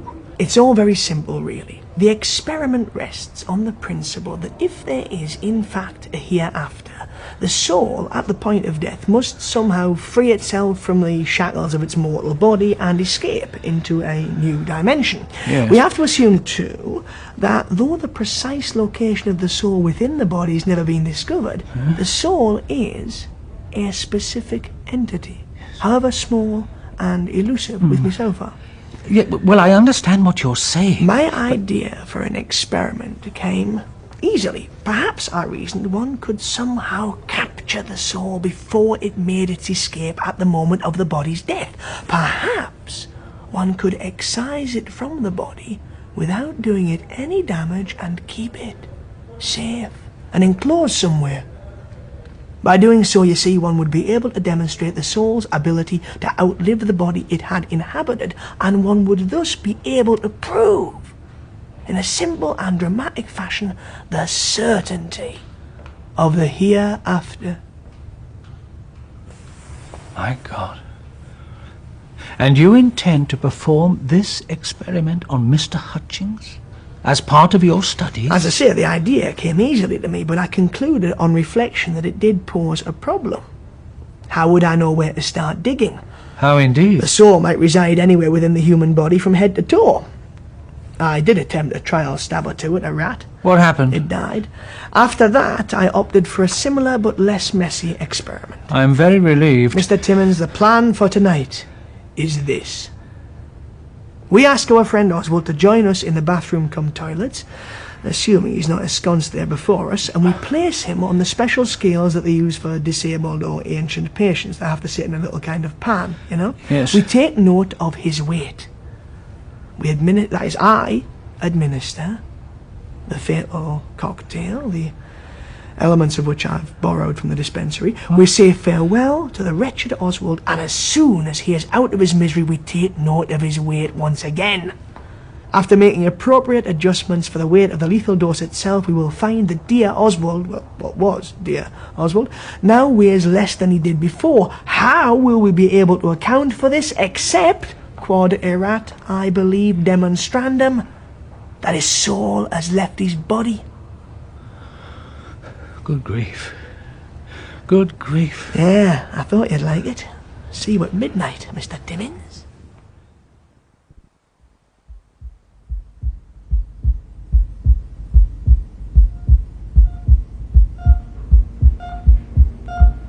Well, now, I think we're ready for the primary incision. No, excuse me. Just 3 inches to begin with. Lovely, yes. We can always enlarge later. Excuse me if you don't mind, I'm still a little bit awake. I know this chap, actually. Timmins. Teaches at my son's school. Please. Weak, ineffective fellow. Please. Right, scalpel, please. Not enough anesthetic. Help! Help! Here we go. Ah, that's lovely.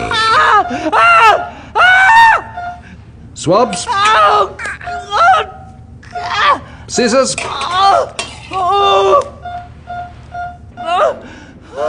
There are some adhesions to the duodenum. Ah, we'll have to pull those away first. Yes. Right. Splendid. Mr. Timmins! Now, the liver will have to be drawn upwards. Yes. Mr. Timmins! Steady. That's it. For God's sake, Mr. Timmins, you'll wake the whole ward! What? Get a grip, Mr. Timmins. Time to move along to the bathroom. Bathroom? The experiment. Oh, yes. Of course. The experiment. Oh. Dear old Oswald. He didn't look that ill this morning, you know, really. Quite perky. Yes. Amazing courage. Right. Night nurse is at the far end, so if we get going now, there'll be no problem. Yes. Ready? It's a tricky one, isn't it, euthanasia? Is it? I'm aware, obviously, of all the arguments in favour, but on the other hand... Yes? I'm aware of all the arguments against. Mr. Timmins, are you pulling out? Not necessarily, no. After it's all over, will you tell people what's happened? Tell them? Oh, yes. There's no point trying to cover up. You won't mention me, though, will you? No.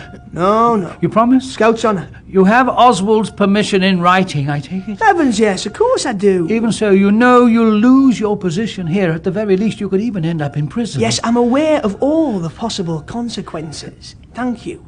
We're coming. Well, I can't make up my mind. Mr. Timmins, be smart, Mr. Timmins. Just think how much more confidently you'll approach the operating table if you're strong in the knowledge of a life hereafter. Yes, that's true. I had a shocking dream just now. Here's your dressing gown. Wait, I could stay here, I suppose, and you could give me the result later. I could, but if I did, how would you be certain I was telling the truth? Oh. Eh? You should never take anything on trust, Mr. Timmins. Coming? Yes, very well. Good. Slippers, Mr. Timmins. Oh, yes.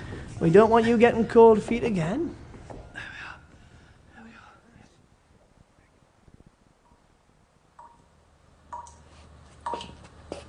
are. He's not here. Sorry? Oswald. Not yet. I'll bring him along when we've got ourselves organised.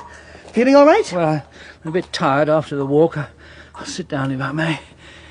Are you sure that he won't object to my being present? Oswald, of course I'm sure now. Let's have a look at my little bag of tricks, eh? Syringe, ampule. What happens if someone comes? I hide behind the bedpans, you visit the toilet. Keep calm, Mr. Timmins. It's all going to be fine. I hope Oswald won't regret his decision, if you see what I mean.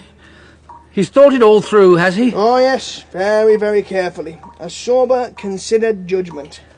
Notebook, pencil, for recording the data, you know. Sandwiches, a ham and pickle. You care for one? What? No, thank you, no. I don't know what I'm doing here. This is lunacy. No, please, Mr. Timmins. Thermos, flask, rope, gags. Not lunacy. Discovery.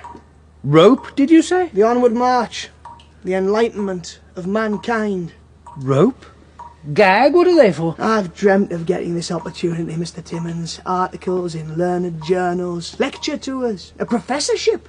To achieve all that, it would be quite something, wouldn't it, for a man in my situation? You're not a student at all, are you? I am. Part-time. I've no backing, you see. I've got to work. That's why I'm doing this stint as a porter. Porter? I don't dislike it. A trivial round, a common task. And of course it takes me to the mortuary from time to time. More to the point, it's offered me this wonderful chance tonight. Yes, as I say, my research is entirely self-funded, independent too, and completely on my own. Well, what do you expect, eh? People in this country are so blinkered, so hidebound. They're scared of innovation and original bastards. When I was at school, you know, I was never given a chance. They didn't like me. I was different, you see. I didn't kowtow. I questioned things too much. They couldn't cope. Threw me out as soon as they could, eh? Yeah, well, this'll make them sit up. Now, Mr. Timmins, you were asking what this rope was for. Yes. I'll tell you, Mr. Timmins, it's for tying you up. Tying me up? That's right, if you don't mind, and could I ask you please not to struggle. What? Not in your condition. We don't want you dead before I've had a chance to wear you. No! The bag, as you see, has an important function too. I'll tie your hands now, if I may. Keep still. I said, keep still! Yes, I told you a little fib this morning, I'm afraid, about Oswald. Never take anything on trust, Mr. Timmins. I did warn you. I feel a bit rotten about it, really. The deception, I mean. But let's face it, you'd have hardly jumped at the invitation to be my guinea pig. I had enough difficulty persuading you to come along and watch. Right, now your legs. Anyway, as far as I know, dear old anal-fixated Oswald has every intention of clinging desperately to his pathetic life. So that's good news, isn't it, eh? Because you were rather worried about him. This way, I'm going to pop you on the scales. Don't try and resist, Mr. Timmins. Look forward to your soul's release with enthusiasm. Life on the other side, I'm sure, is far to be preferred. Plonk yourself here, Mr. Timmins, will you? Sit! Thank you. Now, I know what you're trying to tell me. It's not ethical, it's not fair, why me and all that. But the way I see it, Mr. Timmins, when it comes to something of the magnitude of what I'm attempting tonight, the personal prejudices of a very, very ordinary member of the public aren't really worth a toss. I'm going to find out your weight now, Mr. Timmins. Oh, by the way, after I've done that, Mr. Timmins, no number 1s or number 2s, please. It'll ruin the whole experiment. Now, let's see. Let's have a look. Oh, dear. Damn, that's the blasted bleep, Mr. Timmins. Ah, well, 11 stone, 2 pounds, 9 ounces. Right, I'll just make a note of that. Lovely. Any last requests, Mr. Timmins? I ought to be priming the syringe, you see. If it's funeral arrangements you're worried about, I wouldn't. I mean, who cares what happens to that useless lump of flesh and bone, eh? But just for your information, I do have a copy of the key to the hospital crematorium. Now, I'm intending to give you a fairly hefty dose, Mr. Timmins, okay? I mean, if a job's worth doing, I'm very excited, aren't you? Eh? Oh, dear, hell's tea. Yes, I suppose this is how Louis Pasteur must have felt when he was on the verge of discovering, Would you prefer the left arm or the right, Mr. Timmins? Oh, Mr. Timmins, come now! You're not scared of injection, surely? Well, this is it. Say a prayer, Mr. Timmins, or whatever. I'm going to pull up your sleeve, and this won't hurt. And as soon as the needle's gone in all the way, you'll feel a little bit drowsy, but I wouldn't... Oh, dear. Oh, dear. Oh, dear. The bastards! I'm sorry, Mr. Timmins. I think, regrettably, that the experiment will have to be postponed for a while. You see, if I don't go and answer that call now, night nurse may start looking for me, and if she does that, then the game's sure to be over. All right! All right! Right! Now, you'll keep very quiet while I'm gone, Mr. Timmins, won't you? And don't worry, we'll meet up again soon.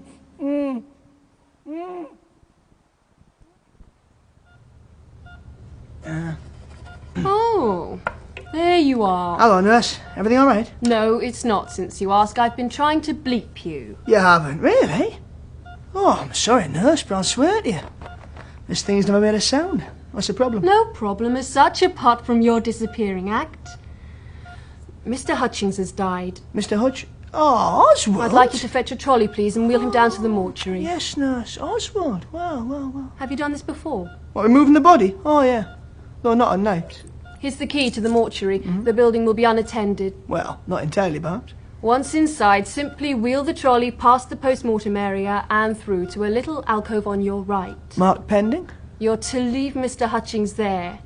Understood?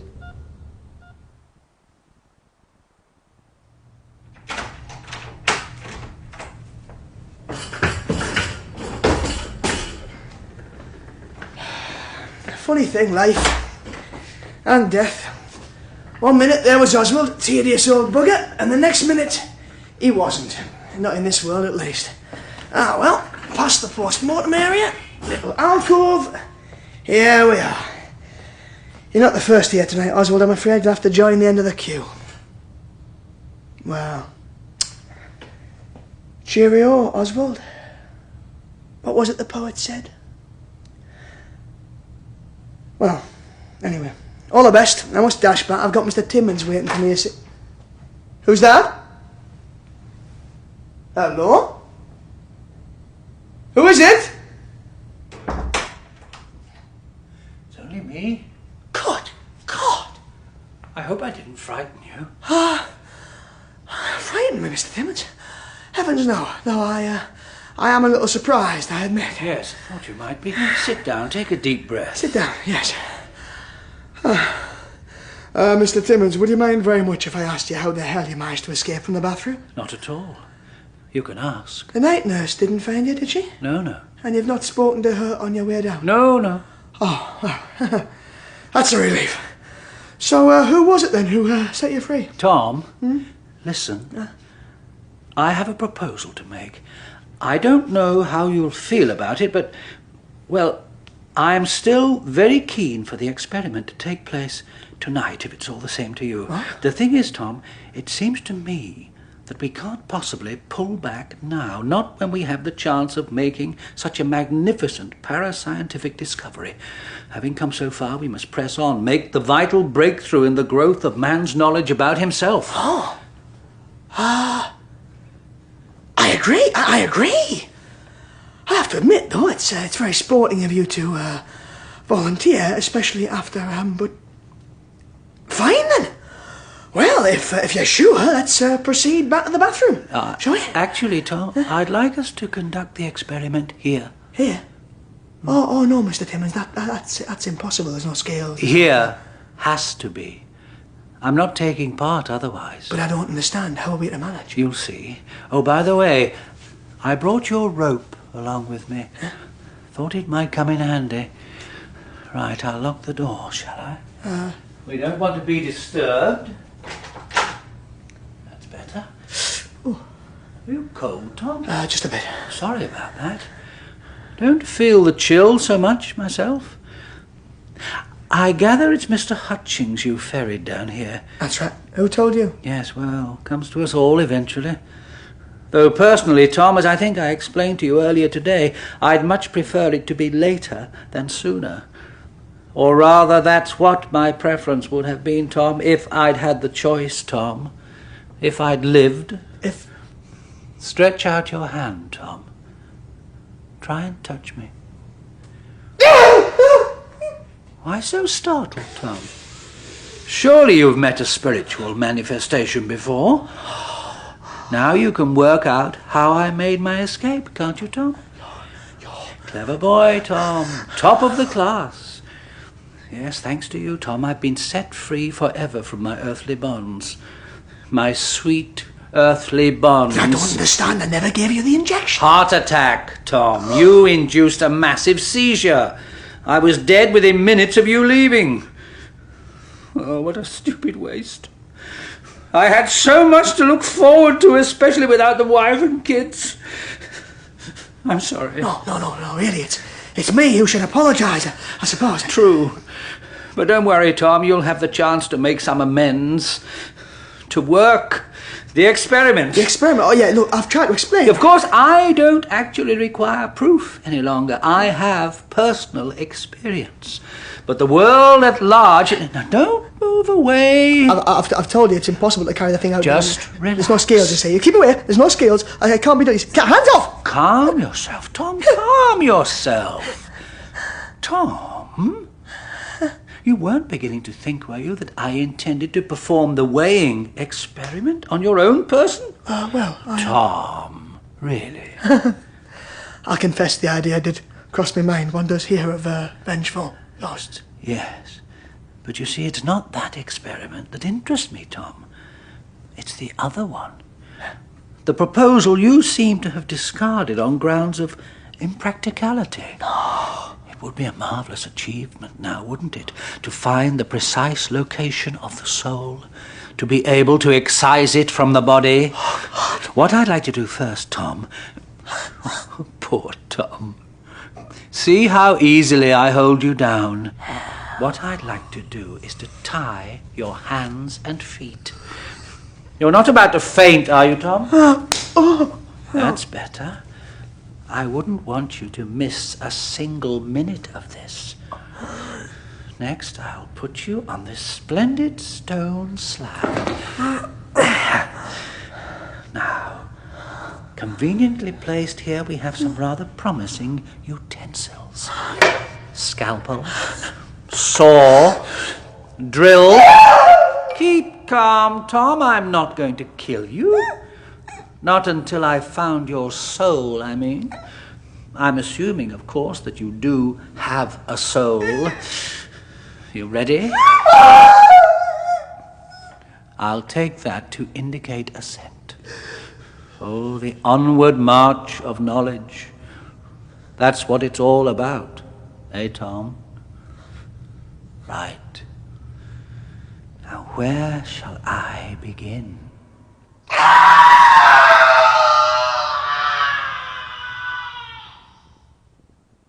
The night nurse discovered Mr. Timmins's body.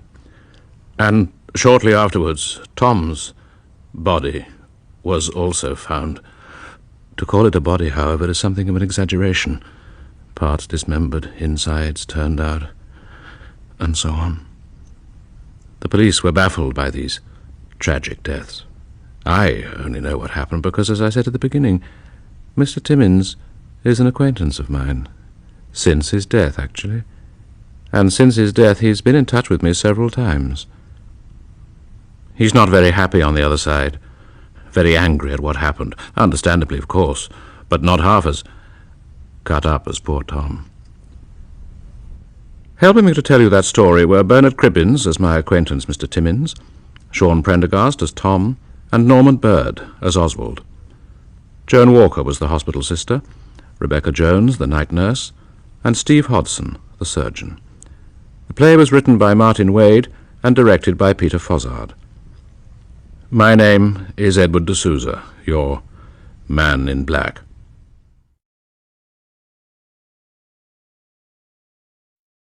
Welcome, ladies and gentlemen, to my deadly house of horror, and to the 5th story in my series. It is appropriate that this is story number 5, because the number itself appears in the title, and also the title is composed of 5 words. In the science of numerology, the number 5 is held to be a magical number, and magic, as you know, can take many forms, sometimes merely entertaining, but sometimes fearful and sinister, as in the world of black magic. My story today is a sinister one indeed, and concerns a beast whose fearful presence defies all normal logic. It is a story that truly takes us into that blacker side of magic where the number 5 holds court. Where did this beast come from? From where did it derive its terrible power? Why did it seek such a deadly and desperate revenge? Ladies and gentlemen, allow me, with some trepidation, to present you to the beast who to this very day still haunts the mind of a certain Mr. Saunders, the beast, in fact, with 5 fingers. On the night in question, Saunders had been out visiting and had arrived back as the nearby church clock tolled 12. He let himself into the house, and as he did so, he heard his employer's voice calling him. Saunders, is that you? Yes, just back. Sorry I'm late. Saunders, for pity's sake, come in here quickly, quickly, in the library. All right, but it's gone 12. I thought you'd be in bed by now. What's all the matter? Oh, thank God you're back. You sound awful, Eustace. What the devil's the matter? Shut the door, for heaven's sake, shut the door. This isn't like you at all. There's the famous balls over... My God, you're white as a sheet. What is it in the name of all that's wonderful? What is it? Saunders, it's here, in this room, up there, in the little gallery. What? You won't believe me. I know you won't. I hardly believe it myself. It's too horrible. Oh, come on, old boy. I'm known as Gullible Saunders, the man that believes anything. Don't make a joke of it. Not tonight. I beg you. It's deadly serious. Well, I don't see anything out of the ordinary. It all looks perfectly calm and peaceful. I cornered it, but behind those books, the big shelf there. It's tired too, I think, for the minute. Won't move for a little. It's been leading me a merry dance all evening, Saunders. It? What do you mean, it? I mean, for a hard-headed scientist, I must say you're being deuced mysterious. But you think I want to be mysterious? I've got no alternative. If you understood what I know about that thing behind the books. Look here, Eustace, you're either temporarily off your head or there is something behind the books. I'm going to look... Saunders, don't go near it, not yet. Oh, please. It might... Might what? Listen, Saunders. If you sit down, I'll tell you what I know. Look, I'm calmer now. You can see that. I must tell you, before I get you to help me catch it. Well, whatever you like. What about a drink? Whiskey? Brandy? You look as though you could do with one. Brandy, please. Mind if I have one myself? No, of course not. No soda. Thank you. No. Now, to begin with, I want you to believe that everything I'm going to tell you is the gospel truth. You remember that the afternoon post came in just before you went off in the car? Yes, Morton put the letters on your desk unopened. And there was something else. A box. A little wooden box. Oh, yes, of course. I'd forgotten that there was some kind of animal in it, a rat or something. I assumed it was the four-toed albino old Terry was sending you for our latest experiments. Yes, so did I. Heaven help me. Do you remember what Morton said when he brought the box in? Vaguely. Something about the local post office boys boring holes in the lid. The thing was making a devilish scratching inside, and whoever had packed it had forgotten to make some air holes. The thing in that box did not need to breathe. What? Now look. Do you remember my uncle Adrian Balsa? Well, I remember he had the decency to die a couple of weeks ago and leave you more money than even you know what to do with. You met him, I think. Oh, once or twice, only fleetingly. Nice old chap to me. He was a nice old chap, as you put it, one of the nicest possible. I used to visit him a lot during his last illness, did what I could to cheer him up. I used to sit with him when he was confined to bed. He was always very grateful. Now listen very, very carefully. You know that my uncle was completely blind. Yes. Well, a few months before his death, he developed the power of automatic writing. He was sitting quite quietly in bed one day reading Braille with his left hand when I suddenly noticed that he had a pencil in his right hand. He had beautiful hands, very long and slender. And the pencil was moving swiftly across the opposite page, writing. And the old boy didn't know? No, he was deep in his book. It was quite clear. He had no idea. It was even clearer when I found out later that this automatic writing went on most fluently when he was actually sleeping. He would fall into a doze, and then his right hand would grope about for a pencil and would start writing, just as if it had some kind of life of its own. That's fascinating. What did it write? Well, that's the point. Gibberish, absolute gibberish, complete nonsense, rambling words and phrases in a strange, ugly script, quite unlike my uncle's writing. You're sure he didn't know? Oh, positive. I tested him, asked him questions when he'd gone on for some time, and it was certain he knew nothing at all. And then one day... Yes? One day, after this had been going on for some weeks, just before the old boy died, it started to make sense. What do you mean? Well, I was watching, almost hypnotized by it, and it was so odd. And suddenly, it was writing my name over and over and over again. Eustace Bolsover, Eustace, with a strange, maniac intensity. What did you do? I spoke to it. Spoke to it? I said very quietly so as not to waken my uncle. I said, "Who are you?" Well, did it answer? Oh, yes. Well, not exactly. It wrote down answers with a kind of horrid facetiousness almost. Look, you see this piece of paper? I took it away before my uncle woke up that day. I filled in my questions in the spaces between the answers it wrote. Who are you? Never mind. Is it my uncle who is writing? Oh, my prophetic soul, mine uncle. Is it anyone I know? You will see me very soon. When? When poor old Adrian is dead and I'm free. Where shall I see you? Its answer to that question gave me a stranger thrill than I'd like to admit.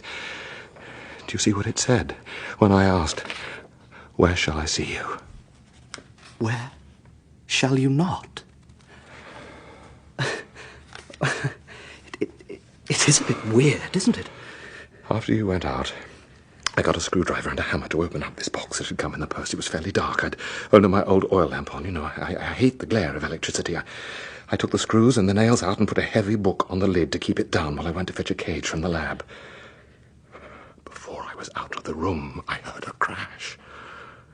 The book had fallen off. The animal was stronger than I thought. It had escaped. I could hear it scuttling up the little iron stairway to the gallery library. What was it? A rat? I was going after it when my eye fell on the unopened letters Morton had brought in. For some reason, I felt compelled to open one of them. I don't know why. Read it. It was from old Stoker, the family solicitor. Look at the last paragraph. Starting at a very strange request. Yes. A very strange request from your late uncle. Just before he died, had a letter from him. Take it he was very ill and couldn't write easily. The script was rather awkward. Cancelled his previous instructions about his funeral.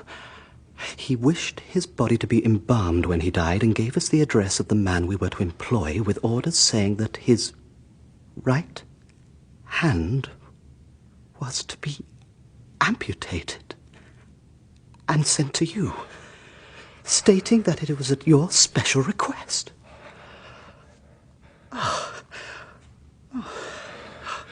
When I read that, I was suddenly more frightened than I have ever been in my life. I got up to my feet. Somehow, I climbed the stairs to the gallery, switched on the light, and about 6 yards in front of me, crawling along the floor, was a man's hand. My uncle's hand. It was like a hideous grey toad. I don't believe it. I can't believe it. It doesn't make sense. There, Saunders. Do you believe it now, those books? It's throwing them down. Do you hear? It's throwing them down. It's insane. The whole thing is insane. If you mean that it's insane, I believe you're right. I told you it led me a devil's own dance the night before I trapped it. It can move like lightning, whatever it is. It was only by chance I forced it onto the shelf and jammed it in. I was exhausted and sickened by the whole business. Oh, it's got its strength back now, it seems. Oh, my God. Those were hurled at us. At me. Now we'll have to get up to the gallery to catch it. We must. Come on. But how the devil can we catch it? Don't know, but we must. That's all. I still can't believe it. I can't. It must be a rat. Throwing books. It's there.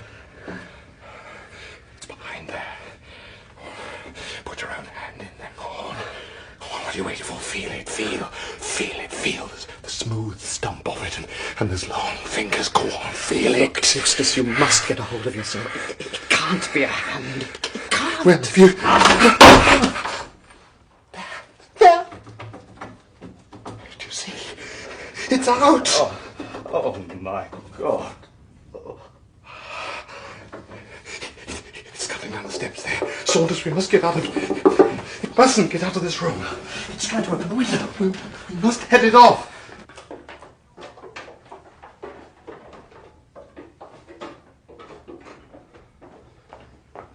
Stand by the door so it can't get out. Right. Oh, It's coming towards you, Eustace. It's on the piano. I got it, Saunders. I got it. Oh, it's horrible. It's horrible. It's as cold as death. I can't hold it. I can't. It's biting me. Threw it in the fire. I can't do that. Saunders, for heaven's sake, look on my desk.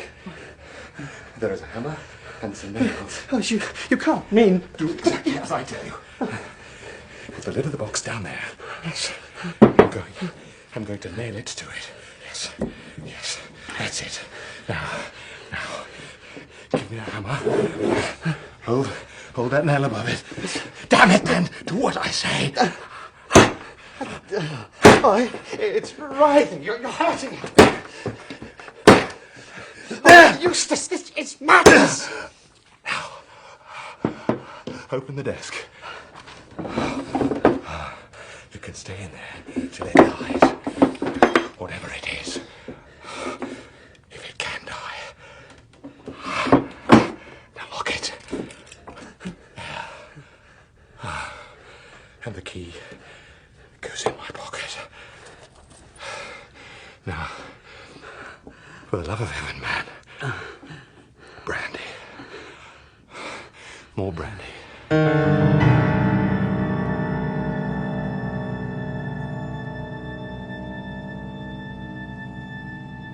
Beg pardon, sir. I thought I'd let you know that I've done as you asked. Done? Done what? Well, sir, I found your note when I went into the library this morning. A draft must have blown it off the desk onto the floor. What in the world are you talking about, Morton? I never wrote any note. Oh, excuse me, sir. I have it in my pocket. There it is, sir. It is undoubtedly your writing, Mr. Eustace. My writing? Well, give it to me. Give it to me quickly. Heaven's name, man. Oh, do you think I could write this? Does it sound like me? Get a screwdriver, Morton, and break open the drawer of the old desk in the library. You need do nothing else. Do not open it. Only break the lock. Eustace Bolsover. Oh, why should I write to you about a thing like that when I'm in the same house as you, you stupid fool? I'm sorry, sir. I'm most deeply sorry. I did think it odd. I thought when you didn't come down this morning you'd left the note for me last night. It was on the floor, just beside your desk, sir. And it is like your writing, Mr. Eustace. Yes, I grant you that. Oh, I'm sorry, Morton. You see, it can imitate handwriting. I mean, look at that letter to old Stoker. I beg your pardon, sir. Who can? Nothing, no, it doesn't matter. Well, what happened? I mean, you did it, you say. You broke the lock. Yes, sir. First thing, I sincerely hope, sir. Oh, no, Morton, of course, I can't blame you, but... Well, what are you staring at? Is there anything else? Well, yes, sir. I'm afraid that one of your specimens from the laboratory must have got loose. A peculiar-looking creature. I saw it this morning in one of the corridors. What colour was it? Well, kind of greyish-white, sir. It crept along in a very funny way, sir. Most unusual. Did anyone else see it? Yes, sir. I'm afraid the maids did. They said it was... No, well, you'll excuse me, sir. They said it was a hand they saw. Emma trod on it once at the foot of the stairs. She thought it was a toad, only white. And then Jane was washing up the dishes in the scullery, and she took her hands out of the water and was drying them absent-minded like on the roller towel. And she found she was drying someone else's hand as well, only colder. Of course, I told them not to be silly. What's that? Eustace, it's out of the escape. I know. It must have squirmed off the nail somehow and found a pencil and paper in the drawer and pushed a note to Morton through the crack. Bathroom. I see it. I went in to wash my hands. I think it's mad. I've never seen anything more horrible. We've got to get hold of it again. It's the only way. Which bathroom was it? First floor, next to my room. Come on. Morton, get a cloth of some kind and follow us. Anything. Yes, sir, yes.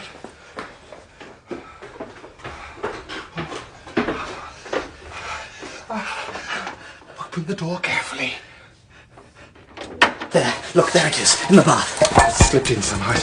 It's trapped. It can't get out. It keeps falling back. Oh, my God, look at it. That wound where you put the nail in is still gaping and bleeding. Does it feel pain, do you think? I don't know what it feels, and I don't care. I just want to get rid of it. I had the most horrible dream about it. I dreamt I was putting on my gloves, those big fur ones, and it was inside one of them. It was sleeping in it. It's the length of its nails. They must have gone on growing up. Look at them. Where's Morton? Morton! Hurry with that cloth! Use a towel! This big bath towel! It's not as quick. It's on the blood chain. It's climbing. Oh, no, you brute. No, you filthy brute. You don't. I got it. Hold it, Eustace! You must hold on to it! I can't. It's all slippery. It's claws. It's scratching. It's trying to kill me. Shut the window! I brought your landing net from the laboratory, sir. Thought if it was an animal... Damn, Morton, get out of the way! It's gone out of the window, Morton, of all the idiotic times to come in. Well, I really am sorry, sir. I honestly thought I was doing my best, sir. I did try to help. I do hope it wasn't one of your valuable animals, sir. I'm really very sorry. I'm very, very sorry.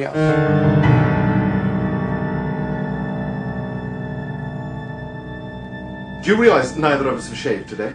Normally I look reasonably respectable in the mid-afternoon, even if I've been working in the lab. I've got quite a stubble. Yes, well, I find the prospect of going into my own bathroom after seeing it there this morning quite frightening.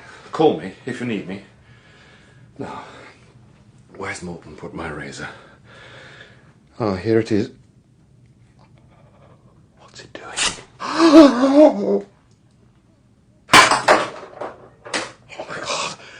I can't bear it. I can't bear it. What happened? What's the matter? It was here, waiting for me. I turned to pick up my razor, stretched out my hand, and suddenly there it was, grasping the hand of the razor and slashing for my throat. It tried to kill me. It wanted to kill me. It caught my neck, here, see? When it realized that it failed, it dropped the razor and disappeared through the window. Why does it hate me? Why?